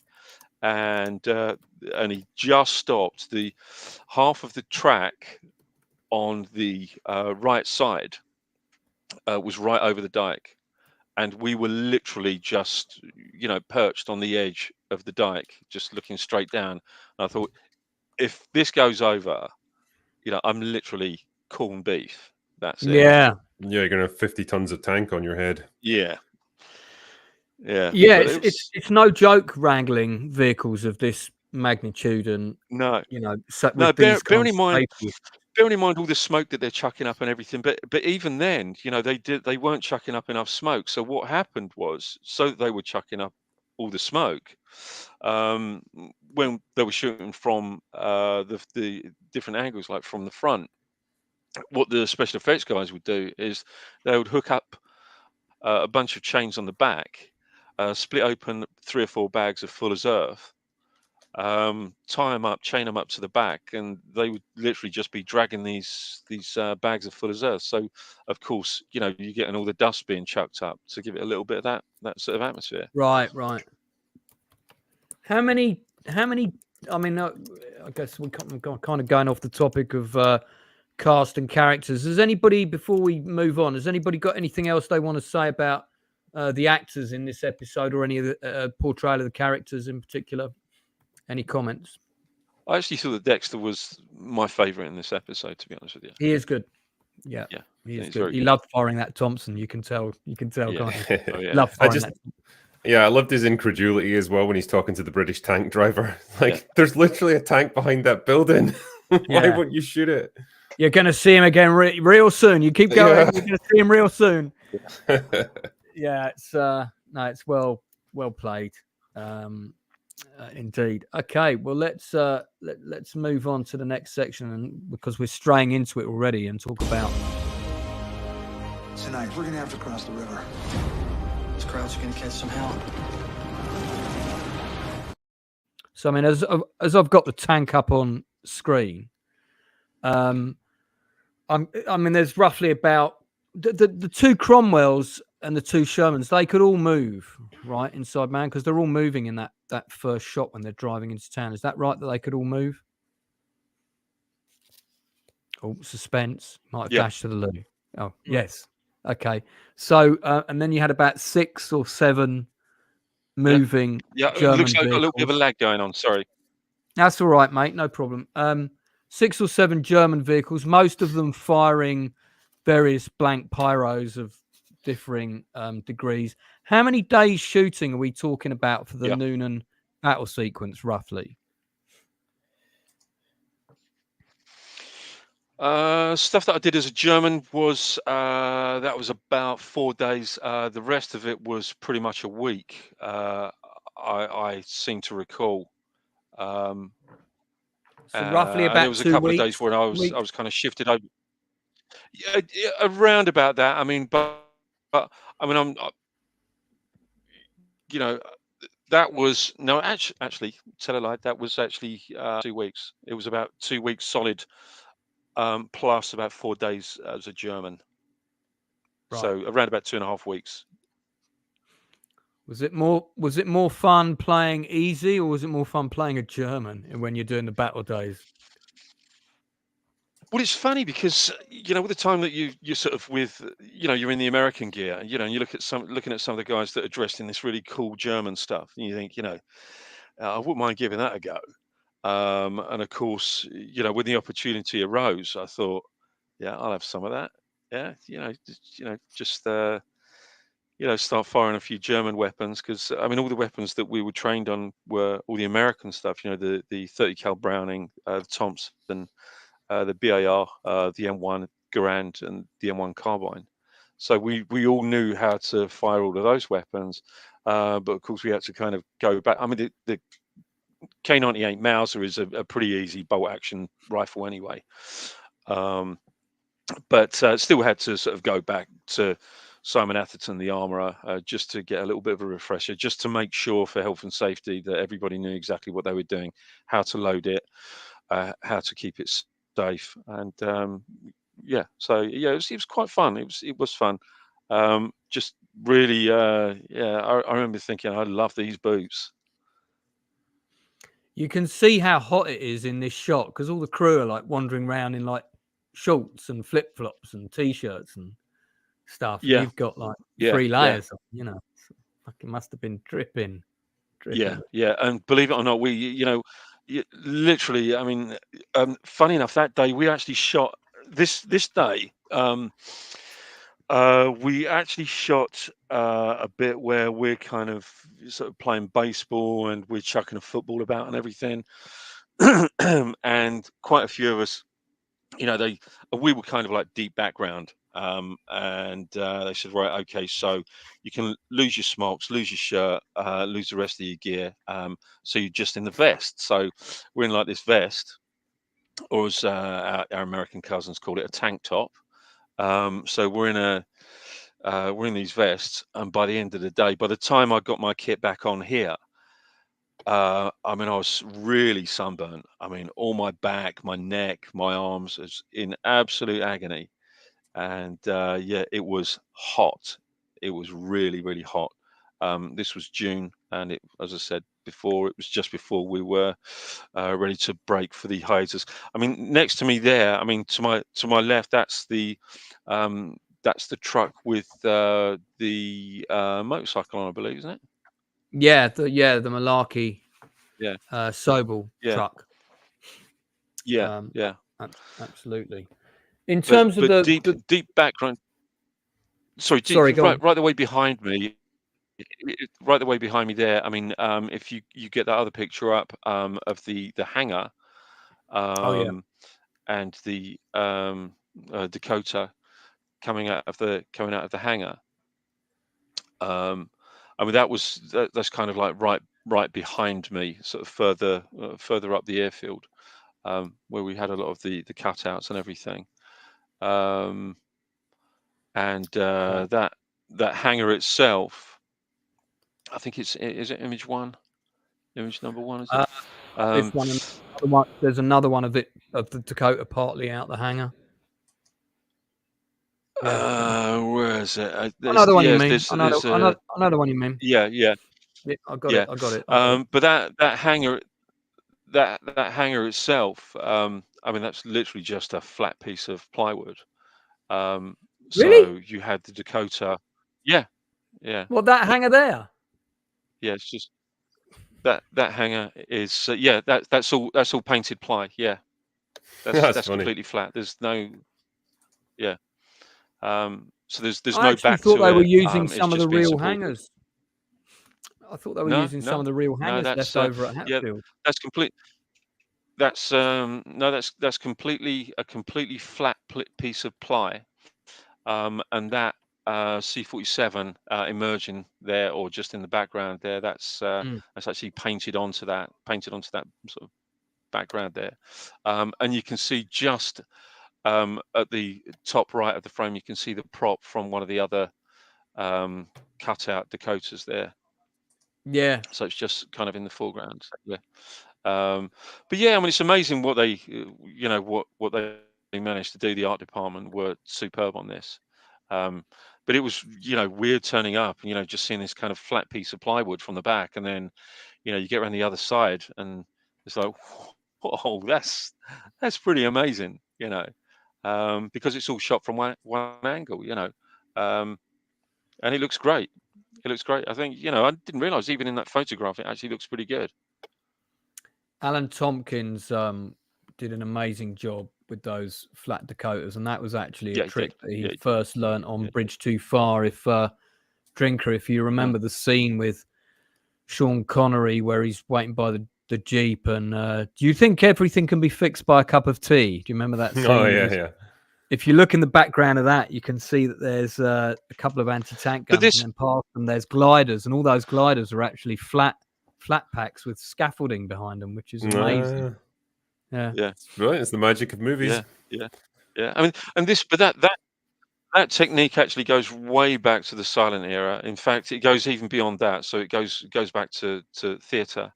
So it's very much an old kind of theatrical trick, but really used, superbly when you get it on film. It really does give you a grander scale of what you're looking at. What's going on in the background? I've just spotted something. So there's these two guys over on the left of this image. Is one guy trying to pickpocket from the other Yeah. guy? What's going on there? I think it was because we were right. So before we were shooting, so everybody would be doing sort of equipment checks on everybody. We'd all be sort of rehearsing, doing equipment checks, and just making sure, so everyone had turned around, they'd check this and check that. So I'm assuming, I don't know what he's doing there. Yeah, Jesus. Yeah, we But did yeah, have it's Dale die bit of an odd one. on the other week. Those Dakotas in the background of this shot, they're all flat packs as well, aren't they? Yeah, all of them. Yeah, Incredible. yeah. Incredible. Visual And it's effects funny, in this just episode are great. yeah, very, very good. I mean, just up from this, actually, I think somewhere to the right of frame was the tent where the briefing was done, and Right. and of course the briefing was done. I think it's Nixon. Is it Nixon does the briefing, doesn't he? It's Winters but with Nixon.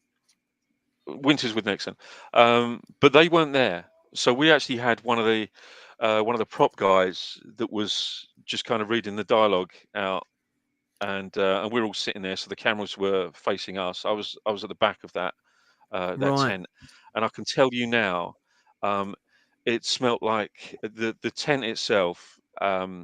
It smelt like meat pie and beer farts. It stank. I mean, everybody was just ripping them off. Everyone. I think the whole cast were. It was almost like there was a farting competition between some of the lead actors that were sitting there. Every now and again, you'd hear one of them being torn off. And it fucking stank. It stank.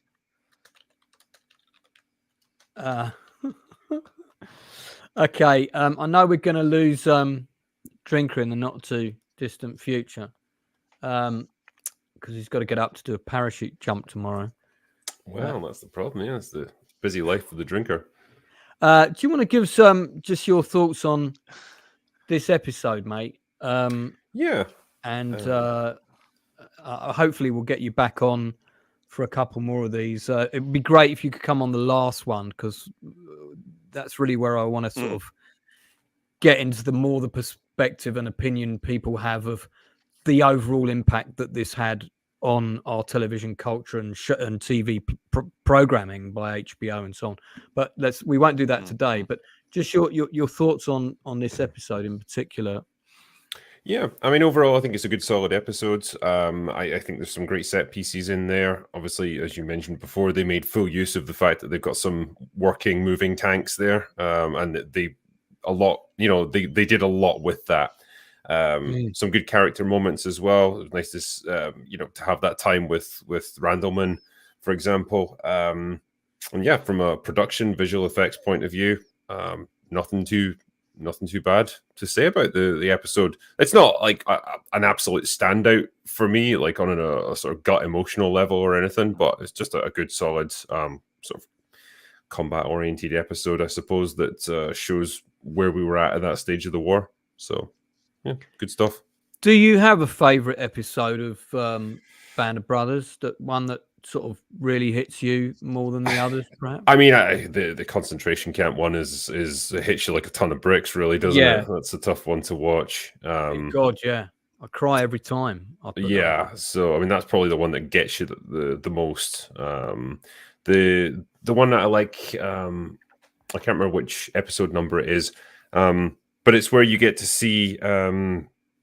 What's his name? He's like the kind of new officer that takes over, and like there's a Dyke rumors.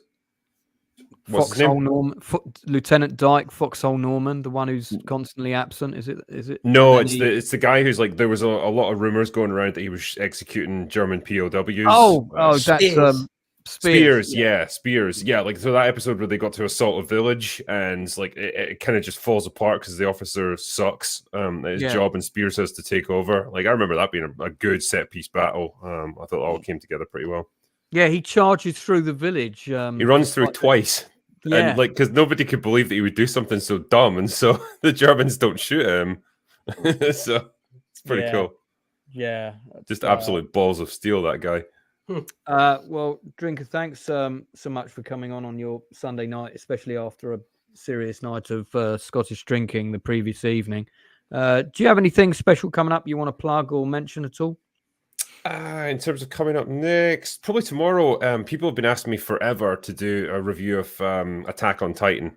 So I'm going to put that on my second channel. Yeah. So finally, I'm getting around to doing it. So I'll review season 1 on my second channel, hopefully tomorrow. It's a nuts show. I mean, and I mean that in a good way. Yeah, it is bonkers, but it's great stuff. Very creatively bonkers, brilliant. So it's probably a good way to sum up that show. But if you like your Japanese anime and sort of Studio Ghibli art style and those kind of panning visuals, it'll be right up your street for sure. All right, thank you very much for being with us, sir. I hope to catch you again on the next one. It's been a pleasure. Catch you later, guys. Thanks for coming on, Drinker. Cheers. Take care, mate. Fabulous. So, has anybody else got anything they want to say about production design before we jump on to our last topic? Yeah, I mean the design in this one I thought was absolutely spot on. I mean, you knew you were in Holland. I think they got the architecture absolutely.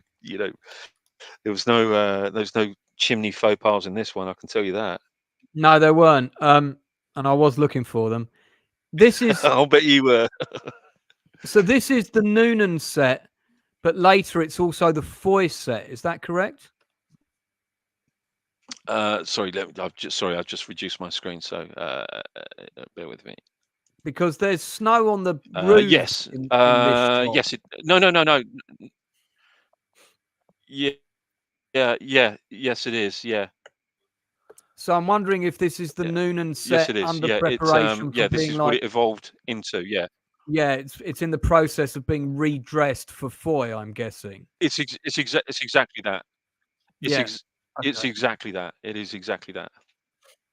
I mean, it has to be said, and we'll talk about it when we get onto that episode. I thought the show got lucky, and they must have filmed that in January when, we always get a guaranteed week of snow at some point. And I thought they must have shot it when we had some real snow, because it just looked like real snow. Yeah, it's incredible. It is. Yeah, it does. It does. I've got through a few bottles with that snow machine, eh? Somebody with a crank handle standing there all day. I can picture that job. Yeah, I mean, apparently, it took £1 million worth of snow just to do the Bastogne set over at Hatfield House. Right, it was £1 million worth of snow. And in terms of I guess a sequence we haven't really talked about in terms of production design.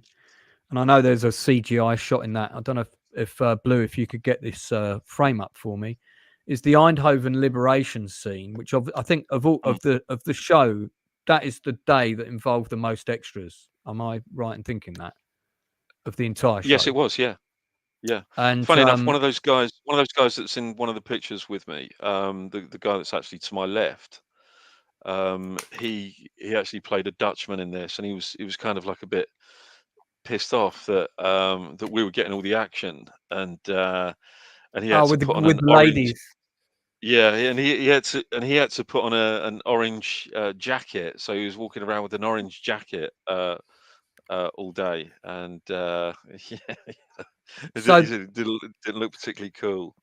That very famous church, that's a post-production effect, I'm guessing, unless it's a really tall bit of plywood scaffolding visual, but it looks, I'm guessing it's a CGI post. Is that right? You'd remember those church towers being on the... Yeah.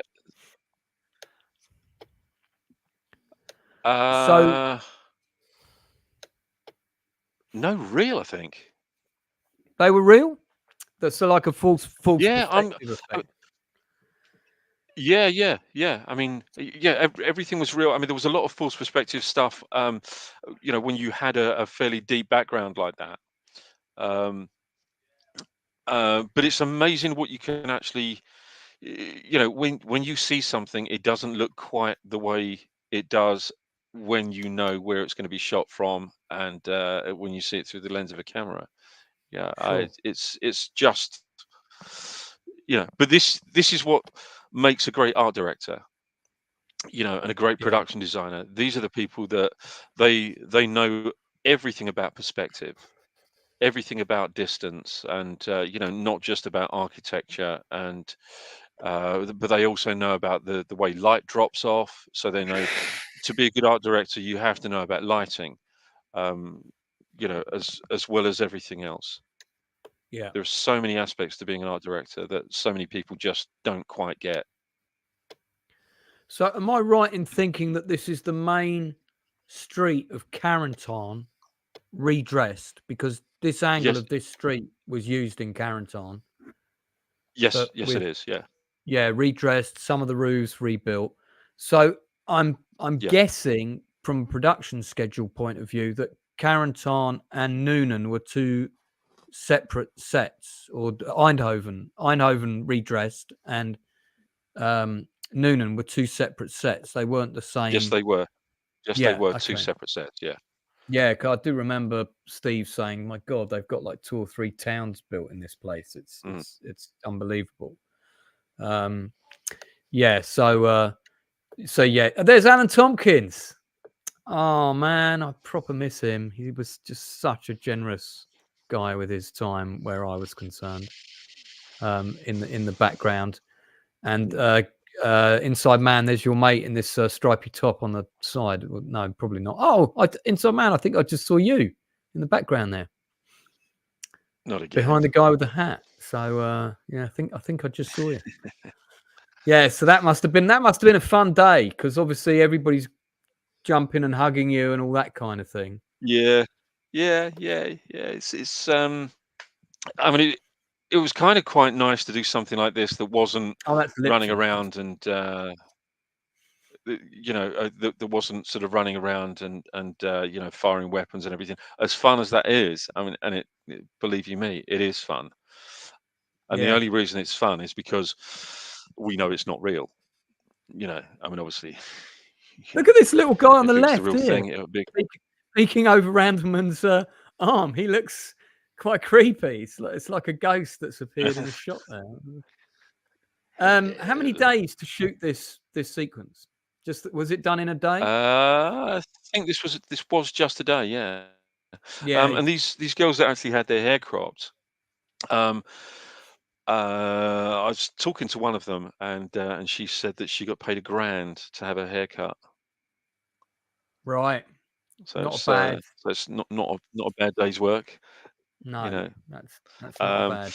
Because usually you get your hair cut for these things, and there's a little bit extra that's put onto your chit and everything, and so you get all different bits and pieces. But yeah, she got £1,000 for that, on top of her daily rate.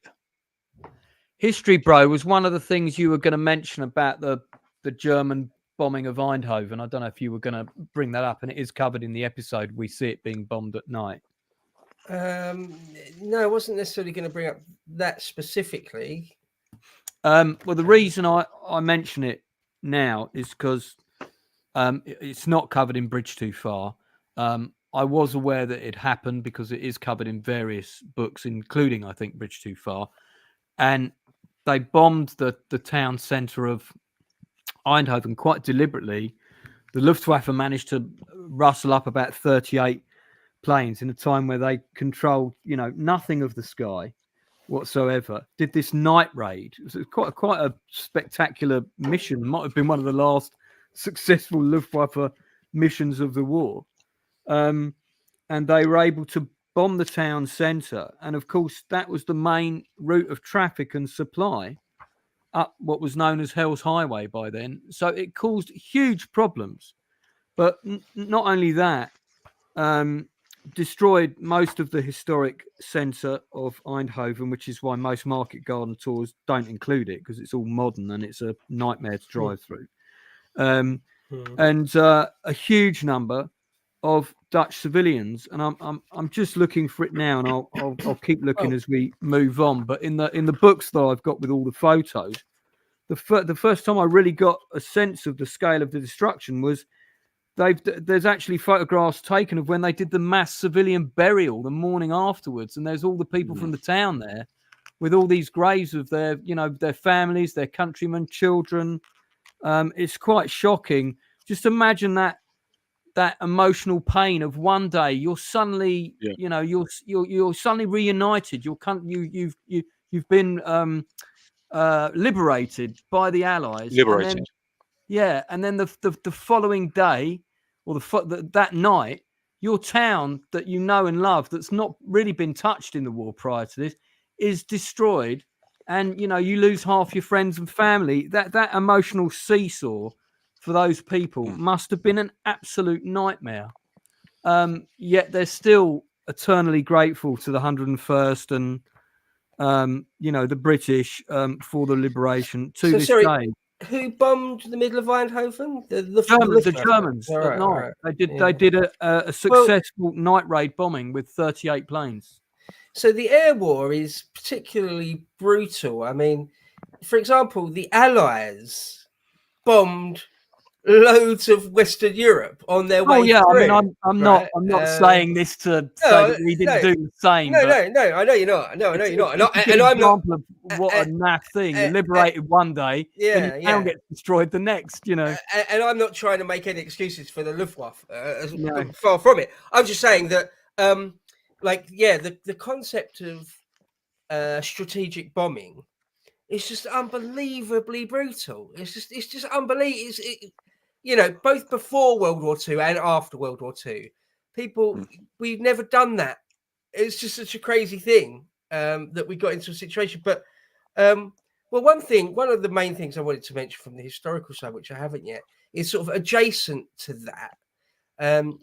Just the sort of the horror of artillery and bombing. There's one bit where Webster's in Nuenen and they're under artillery fire, and he said, sitting helplessly under intense artillery fire is pure hell. Combat at its absolute worst. Being under any kind of bombardment, whether it's artillery or whether it's just aeroplanes bombing you, and you're completely helpless. That has been said throughout all wars. I mean, World War I is an interesting example of that. That you just have to sit there under a bombardment. And there's absolutely nothing you can do. And all you can do is pray that you don't get a direct hit on you, because if you do, you're done. And everyone was terrified of being hit by high explosives. Anyway, it's one thing to get shot or even stabbed with a bayonet or something, but the horror of being half blown up, it's one thing to be blown up and it's just lights out. You don't even hear the bang. But to be ripped apart by artillery or by high explosives and not dead, is just sort of, true horror, isn't it? True horror. It really is. Yeah. I've got a great photo here. I'll see if I can get it in the right position. That is the streets of Eindhoven being liberated. Great photo, that. So you can see the mass of civilians. And at this stage, obviously, somebody's decided to say, hey, hold them back. They've got to get a move on. But when they first arrived, they were literally surrounded by hordes of people. I'll see if I can find those pictures of the bombing raid. I think they're in the second book, actually, because it happened a couple of days later. All right, well, let's move on to our last section, and we'll cover anything we've missed there. Remember what you were taught?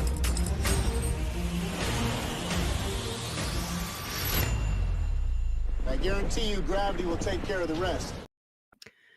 Standout moment for me, I mean, there are quite a few just really good, poignant moments in this episode, particularly about the camaraderie and the loyalty of the men. But I love the moment when Buck has been shot, and he's a huge guy in real life. He's like 6'6", and telling his men to leave him, and they're like, "No, sod that," and they go and get that door, Yeah. And they're dragging him on the door, and that really happened. It's another one of those, you know, the truth is stranger than fiction. It really did happen.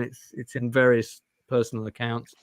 I thought that's a brilliant moment. It's kind of really summed up the loyalty that they had for each other and the love that they had for each other. Really, you know, there's loads I of think other you could moments. really, you can actually really tell that with. It's funny you mentioned that. Excuse me. You can really tell that with Garnier. I think Garnier's, you know, his reaction. You know, the way he's kind of anger when, somebody suggests that that Bull Randerman's dead. You know, um, I think it really kind of shows you how they did come together and that they would do anything for each other. I think it's the point where you really realize that they absolutely would put their necks on the line for each other. This is when they genuinely became that band of brothers, I think. Yeah, agree. Absolutely. Blue Collar, have you got a particular moment that stands out for you in this episode? This audio stopped working. Is your audio still not working? Would you like to convey your views on this using the medium of interpretive dance? Look around you. Can you form some sort of rudimentary lathe? Try logging out and coming back in, mate. That's probably the best. That's a line from Galaxy Quest, so I couldn't resist. Bo, jump in. Yeah. Okay, my favourite line is where Randall comes back and he says, "It's not malarkey. Is it not malarkey?" He says, "It doesn't. No, it's malarkey. Yeah, I think.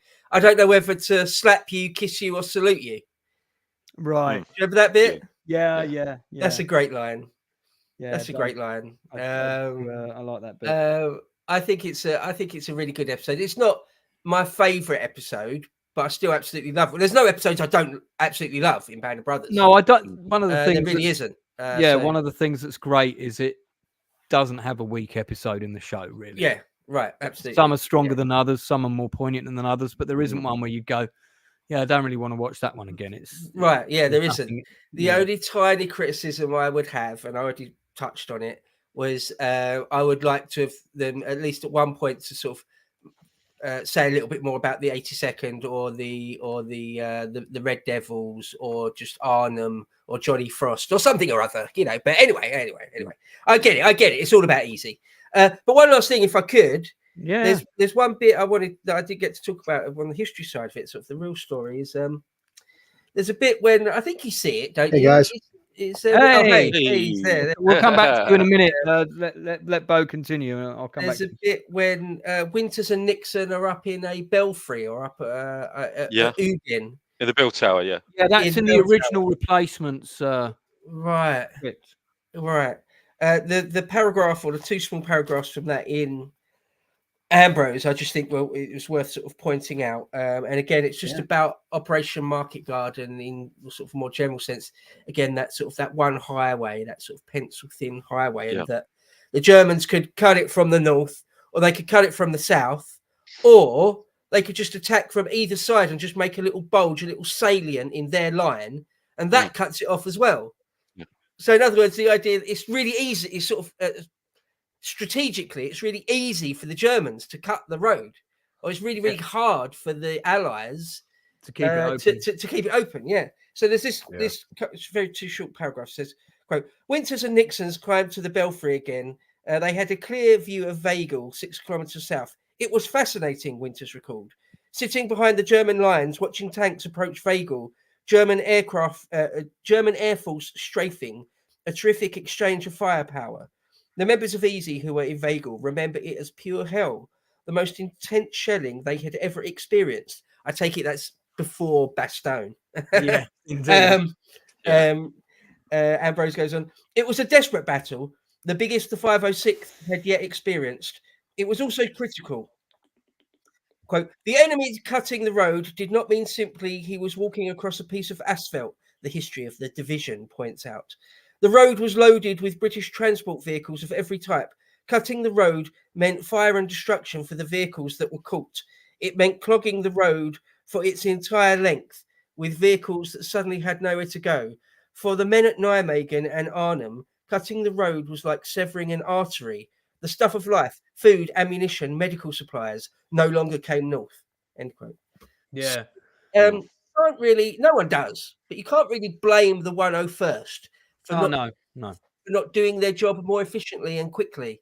You can't blame them. But nonetheless, that is what it boiled down to. They needed to do their job more quickly and more efficiently. And I think they missed a trick, and this goes for everybody. I think there should have been glider landings, troops ready and trained or not, as close to the objectives as possible. I also think if half of the 82nd, or at least even a third of it, had dropped in the Betwee, also known as the Island, which is the stretch of the highway between Nijmegen and Arnhem, and the 1st Airborne Division had dropped on the island in its entirety and then just gone straight for the bridge, which would have been right in front of it, the outcome of the battle would have been very different, because once all of the 1st Division had got into Arnhem City, it would have been very difficult for the Germans to get them out before 30 Corps would have reached them. The other thing that's never really talked about, and it's covered a little bit in, and he may not, people I know have different views on him as an author, Anthony Beevor's book. But I was expecting him to cover this in more detail than I got. Is that the plan wasn't just for 30 Corps to go racing up the highway. There were 2 adjacent British Corps, one on either flank, that were also supposed to attack and go up their respective highways. The idea being that they were cutting off the German armor and German main forces, or deploying them, depriving them rather of the opportunity to attack the flanks. But both of those corps' attacks stalled completely after, I think, 2 days of fighting. They couldn't get any further. Montgomery is famous for blaming that on the lack of ammunition that he was supplied with in order to give the supporting corps the ammo and artillery that they needed to conduct those offensives. And you would have needed a lot of artillery because Holland was very flat and you can't really hide. So you've got to bomb everything in order to move forward. But yeah, that's a part of the operation that's never really talked about. The failure to secure the flanks by the other 2 corps. One thing I say, Anthony Beevor is considered, or I've always considered him a very good. I like him. I know some people don't, but I like him. Right, okay. The next chapter in Ambrose is just called The Island. Yeah. So yeah, that will come up there. I mean, hindsight's a beautiful thing, but if they were going to replay it again, and we know what we know now, and they say this in Bridge Too Far, in that famous scene when Sosabowski gets pissed off with the RAF guys.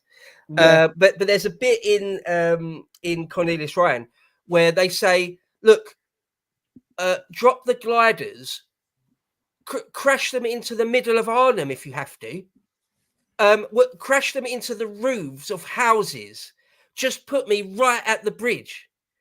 Yeah, like I'll take the casualties. I'll take like 30-40% casualties on the glider crashes.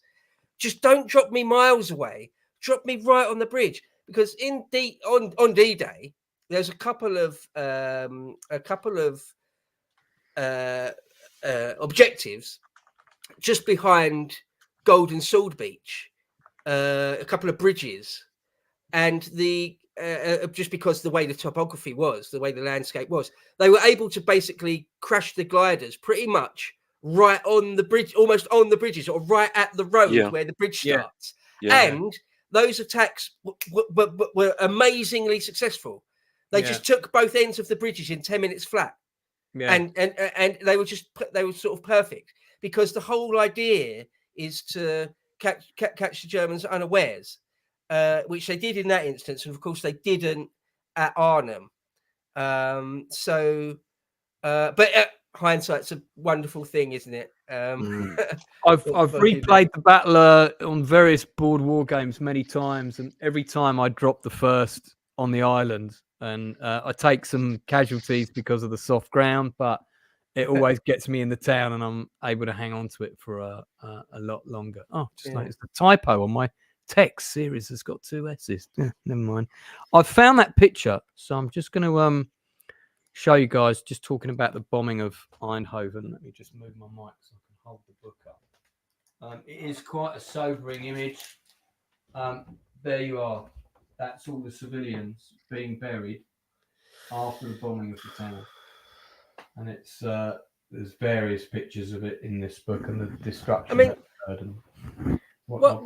I've just like, I'd heard about it, but this is, you know, when you see it like that, it just really brings it home. I mean, I know there's been much bigger bombings of Dresden, and the scale of destruction, of course, is usually much more frequent.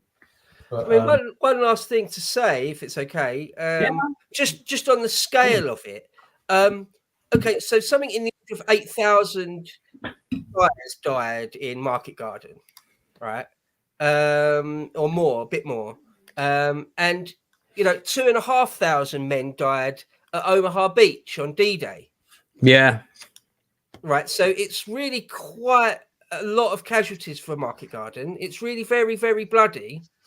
But then, you know, you look at like the Second Battle of Kiev, where a couple of 100,000 guys die. Yeah, right? And that's you know, and so compared to the Eastern Front, everything on the Western Front is small potatoes. Yeah, now, that's a difficult thing to say when you're talking about thousands of men dying, but that is the truth. That is the reality of it. Just to point out the scale of these things. You know, people think Omaha Beach is, well, they don't think, they are correct in thinking Omaha Beach is a shambles, a bloodbath. Of course, they're correct. But again, it's much smaller than what happened at Market Garden, which itself is dwarfed by almost any given battle in the East. Just a thing to point out. No, absolutely. Inside Man, I didn't ask you, do you have a favorite moment or line from the episode? And if people who've been watching, and thank you for tuning in and joining us tonight, we'll be wrapping up shortly, have anything to add about their favorite line or character from the episode, do chip in. And give us your rating of the episode out of 10, please. Chat if you would. Yeah, so Inside Man, sorry. Strangely, I mean, this is probably going to come as a little bit of a surprise, but I think the tiny little scene early on with Miller, I really like that, and I think, you know, we do get the payoff with that, even though we don't really see the way Van Klinken takes him under his wing. But we do get the payoff in terms of the story with the text roll at the end, you know. Yeah, we do get the replacements. I might, like I said, because Van Klinken seemed to be the one in reality who took them under his wing. Yeah. It's a shame that was lost, because that's part of history. But you know, it's not the only thing that's a casualty where history is. You can't cover everything. I get it. It's just how these things roll out. And, I mean, I think if we were to really examine each of these episodes and the stories that they tell, you could, in effect, have an entire 10-part, maybe even a 20-part series on those events in each of those episodes, because they were so vast. There were so many things going on. There were so many different perspectives, so many different, you know, events within events within events. So, you know, we have to, you know, we have to have something that's boiled down and then boiled down again, until we have the very basics of the story. Although an awful lot of these stories are very, very accurate, and we know that there are inaccuracies and everything, I think one of the good things that this series has done, above anything else, more than anything else, and that is to create an interest in history, to create an interest in this period, this time of history. Yeah, absolutely. You know, and that I think is the best thing that any adaptation of any war story in any era could possibly do.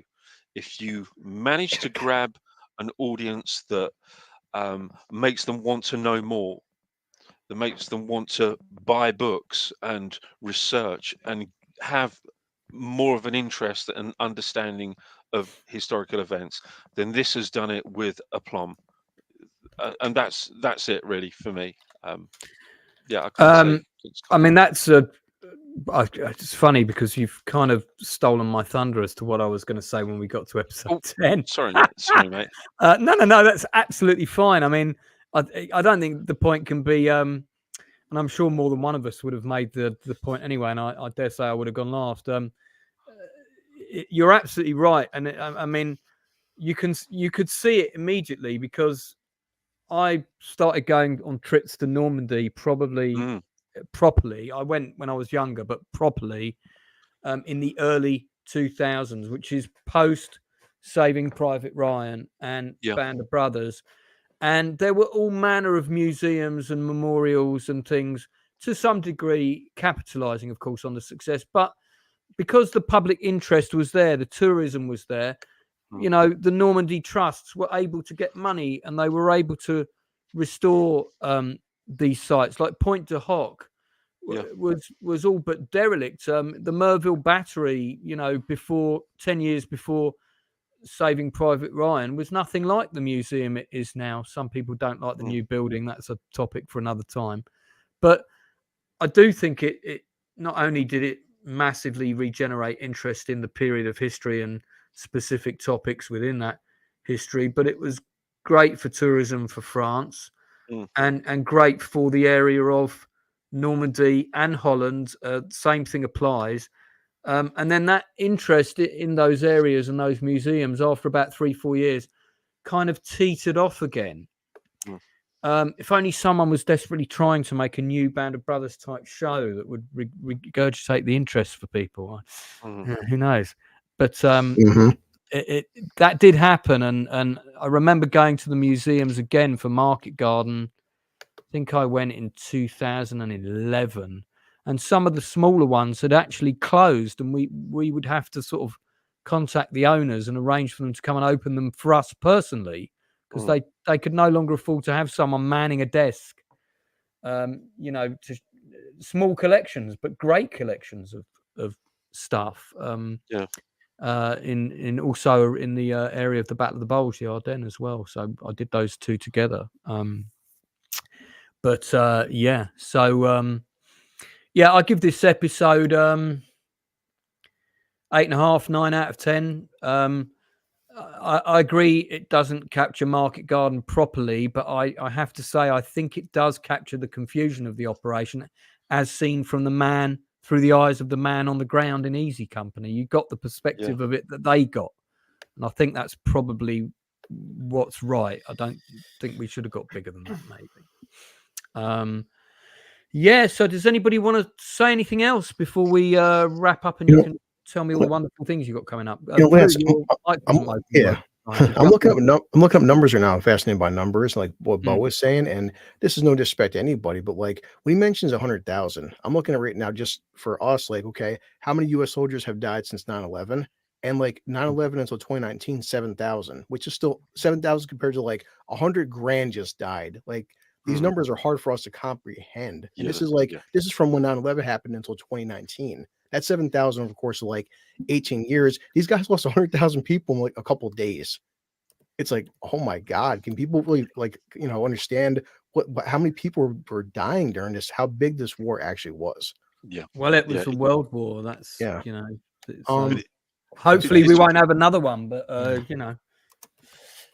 difficult to say. Like you're saying, we take the character of Randleman there. It's like, like Bo said, he only had one section in the book. I just timed out HBO Max. It's a 12-minute sequence, and it's almost like kind of payoff to Sobel, because Sobel was a dick. Episode 1, he's talking about this rusty bayonet and what saves Randleman's life, but his trusty bayonet.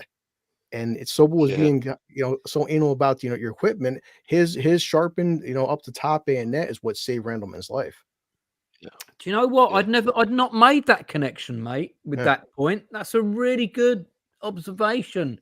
No wonder we have you on. There you go. No wonder you're blue collar. And like people say, you know, everyone likes like fantasy stuff like Sisu, for example, but that scene's so impactful because random men, these guys come into the barn, they're urinating, there's 4 of them. We want to see this big tough American guy, and the guy's a pretty big dude. That's why it's called Bull 4. We want to see this guy mow down 4 guys. That's fantasy versus reality. Even as big as he is, this guy's not taking on 4 trained German soldiers with just one trusty bayonet. No, and he beats this guy, but kind of barely. And like that's the reality of like what real war is. You know, we're so used to like everyone likes John Wick, you know, or like Commando Schwarzenegger, but this is what actually goes on. You know, people barely winning a fight. Yeah. Also, why they train you to fight in hand-to-hand combat, because sometimes you can't rely on your rifle, because had he shot him, now you got a whole platoon of soldiers dropping down on you. You've got one gun. Yeah. And Inside you're Man, right. You know, I mean, sorry, mate. Yeah. No, go ahead. I was saying, go ahead. Yeah, I was just going to quickly echo something that Blue said. You know, I mean, these kind of numbers are very, very difficult to quantify. You know, you can't get your head around them. You know, you hear the numbers, you know what the number looks like when it's written down, but you cannot comprehend, you cannot quantify, you just can't absorb those kind of numbers of losses in a very, very short period of time. It's very, very difficult, even though we know exactly, as I say, what the number looks like when it's written down. But how can you, how can people like us understand? You know, we can't. You know, fortunately, these people have put us in a position where we don't have to understand those kind of numbers, because these are the people that made the sacrifices on our behalf. You know, I think every last one of them, we should be eternally grateful for what they've done, and for those service personnel that are maintaining peace as well, that are maintaining our freedoms currently. You know, so these guys were the ones that fought for our freedoms and fought for democracy, and we also have the service personnel that are now maintaining that. So, you know, I've got an enormous amount of respect for the military personnel, but kind of straying off the point slightly. Anyway, in terms of my my score for this one, I'd actually agree. I'd say a 9. Actually, I wouldn't say it's my least favorite, but it's kind of the one that I do feel that there is a little something missing. There's just a little something missing. It's there's nothing wrong with it. It's still a perfectly executed episode. It's a perfectly well written episode, and we get to see everything that Easy Company are involved with. But there's just something that falls slightly short for me. I can't quite put my finger on it.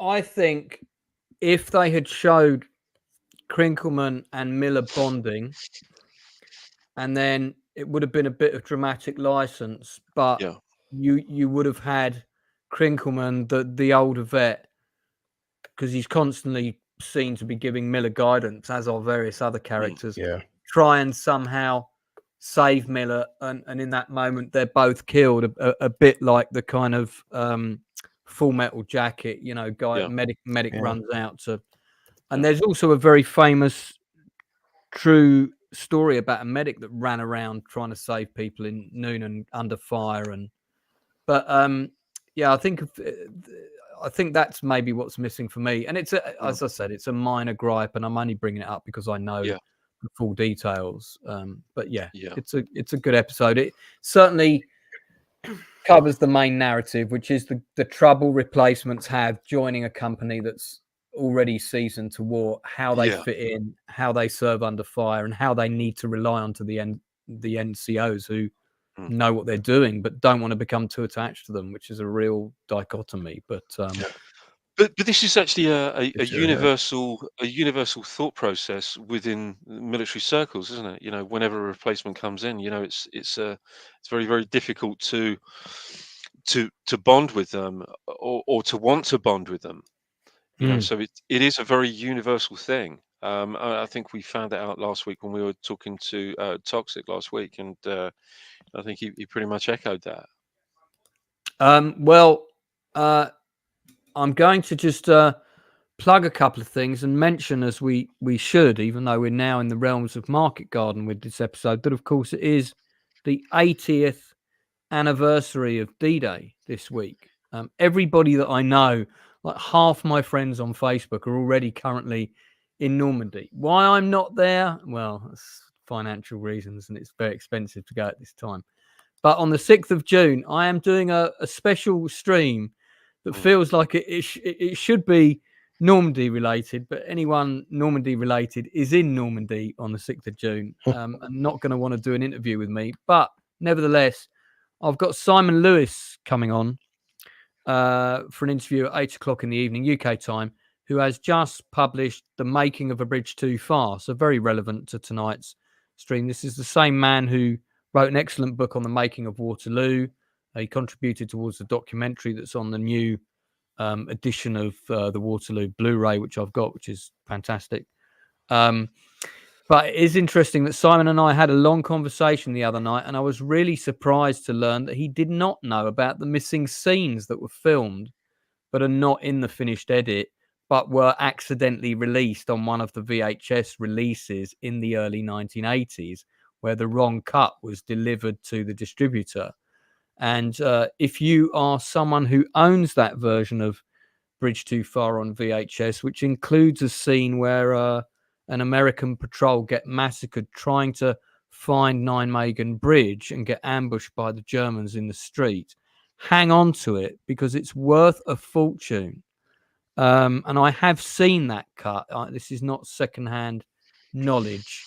A friend of mine picked it up at a car boot sale in the 80s, and we watched it. And we were like, there's all these extra bits in this, because we'd seen Bridge Too Far God knows how many times. And we also both owned other versions of it on VHS. So, but anyway, Simon and I will be going through how the film was shot. We'll be talking about his book. I have covered Bridge Too Far before, but it will be interesting to hear someone else's perspective and see what nuggets he has dug up. I have a second interview coming up on the 10th of June at 8 o'clock. So that's next Monday. That's with independent film director James Boosh, who many people will know directed and wrote the Predator fan film Dark Ages, which has actually got 15 million views on YouTube, and you can watch it for free. He also did the horror film Cannibals and Carpet Fitters. And him and I are working on a World War I project together. I'm writing the script for him. So there's plenty of stuff for me and him to talk about, and he'll be a really interesting guest. Blue, are you doing anything? Or Bo rather, are you doing anything special for D-Day? Have you got any special streams lined up on the 6th, or if not, tell us about what else you've got coming up. Yeah, I'm doing a few things. So first of all, my channel History Bro, check that out. Also work for lotuseaters.com. Yeah, on the 6th, on Thursday, it's Thursday. We're doing we do a live podcast every day at 1 p.m. every weekday. And on the 6th, I should be leading that podcast. And it'll be a special one where we usually do 3 segments, 3 different things. But I'm just doing one long hour and a half segment about D-Day. Fantastic. So I've got a great guest, squadron leader Tim Davies, used to be in the RAF, fast jet pilot, who's actually been in war. So he's a great, very, very interesting person. So I'm going to talk all about D-Day, and I've reread The Longest Day, Cornelius Ryan again. Yeah, indeed. Day. If you want to talk about gold standard for books, for Market Garden, it's a Bridge Too Far, and for D-Day, it's The Longest Day by Cornelius Ryan. Absolutely superb book. So been brushing up on everything D-Day related for about 2 weeks now. So I'm doing that on the day. And also just in general on lotuseaters.com, I'm just this week has finished my 4-part series about the life and career of Marius and Sulla, the ancient Roman generals in the Republic just before Julius Caesar. And next week and the week after is a 2-part series about the life and achievements of Captain Cook, If everyone knows the life Oh. of Captain Cook, it's filled with adventure and daring do and interesting events. There's been a couple of films made about him, I believe. Oh yeah, I'm sure there are. Yeah, it's a very, very interesting life, sort of filled with things. And one last thing to mention: on Thursdays, also on Mr. H Reviews. If you know Nate on Mr. H Reviews, does a similar sort of thing to what Drinker does. Yeah, he's a good reviewer. Yeah, and I'm sort of on his thing on Thursdays now. So, which again is D-Day. So at some point, I think maybe I'll talk about that a little bit because he lets me talk about something I want to talk about towards the end of the stream, and I'll probably I will make it about D-Day. I'm a massive fan of The Longest Day. I've also made it my mission to know everywhere where it was filmed, and I was amazed to find that some of the beach scenes were actually filmed in Sardinia, which was... Is that right? Yeah, which was nuts. I didn't know that. It's either Sardinia or Corsica. I'd need to double check, but it's one or the other. And went and had a look, and I found the beach, and I was like, yeah, actually, I can see that now, and I know exactly which shot that is. And in fact, you can see it. It's one of the reveals on it is shortly after the planes come swooping, and you can see the mountains in the background. And of course, there's no mountains in Normandy. There's some hills here and there, but there's no mountains. And those are the mountains of the background of Corsica or wherever. No, I've just been immersed in World War in D-Day, and I'm particularly fascinated by von Rundstedt and Rommel. For some reason, I think a lot of people are fascinated by Rommel. I know I am. Well, so anyway, I won't start going on about D-Day. No, Stephen Lammonby owns one of Rommel's vehicles from the 21st Panzer that he recovered, which is in the footage of him inspecting, that famous footage of him inspecting 21st Panzer. It's one of the vehicles in that footage. Before we go, I have a Band of Brothers episode 2 script here, which was generously donated to me, but I'm going to have to auction it off so that I can pay for my British gas and electric bill, which is a horrendous amount of money that I don't have. So at some point, we're going to auction this, and probably a couple of other things. I don't know if we're going to do it here. It might be something that I might do on one of Drinkers' streams, because I've had a little conversation about it. We just might need to sort some dates out and things. Or we may do a special auction stream. I just don't know yet. But if this is something that interests you, getting your hands on it, you can always contact me privately. I'm easy to find on social media. There's an Outcast Creative Facebook page. I am Lance Nielsen, spelt the Danish way, WD on Twitter, which stands for writer director. Just find me, make copies of it and sell them. No, because that would be perceived as being a bit naughty for profit. I have one copy of this, and that's the copy that I'm going to auction off. And it's not for profit; it's for gas utilities. But yeah, I need to figure out a way to pay the rest of the bill, and it's it's a pressing matter that needs to be resolved. Bit embarrassing, really, but sorry, Dave, I didn't mean to imply that's what you meant, but you maybe I should make a copy of it to keep. But anyway, so I guess Blue, did you want to say anything, plug anything before we wrap up? I know you're on with me on Tuesday night. Yeah, this is going to be our June, because we're trying to pick different themes each month. So June is going to be our clone month. So we're going to start with Tuesday with the Prestige. Oh, okay. Everybody loves. So. Yeah, and on Tuesday night we'll have our usual wrap up of what we've been watching on television, trying to pick stuff that we're going to recommend you. I've seen a couple of great. Yeah, you recommend a show to me. You recommend a show on Netflix I just finished today. So. Yeah, we're going to talk about Eric with Benedict Cumberbatch. It's an interesting show. Lots to say about it. Some things I liked about it, some I didn't. But overall, I thought it was good. And I've got some docs to talk about and some other stuff. So Inside Man, I'm going to leave the last word to you, as you worked on the show. Do you have a funny story you've just remembered that you want to tell us before we sign out? Actually, yeah. It was great. one That would have been crap. It would have been like, no, I don't remember anything. Okay, we're off. See you guys. Right. Okay. So there was a guy. There was this young lad that was working as one of the background artists, and of course he kind of bore the brunt of a lot of people's jolly japery, and he was always volunteering for. He was always the first person to put his hand up, so it was one of those, all right, okay, we need a couple of guys for this and a couple of guys for that. And he'd always put his hand in the air and, so he was always there. So it was quite a grafter, nice lad.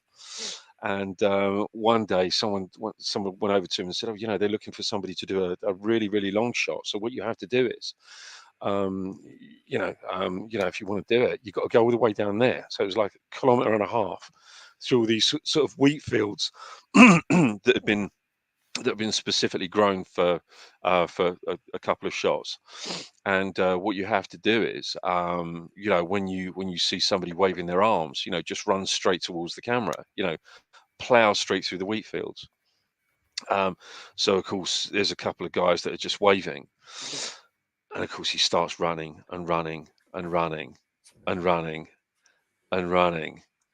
And by the time he gets to where he thinks the camera is, everyone's kind of standing there, just laughing at the poor sod, because there was no shot for this guy to actually do this, perform this particular piece of action for, and he literally spent, 1.5 kilometers just at full pelt running through this wheat field, just plowing straight through the center of this wheat field towards a non-existent camera, waiting for him to, perform this particular take. So yeah, poor sod.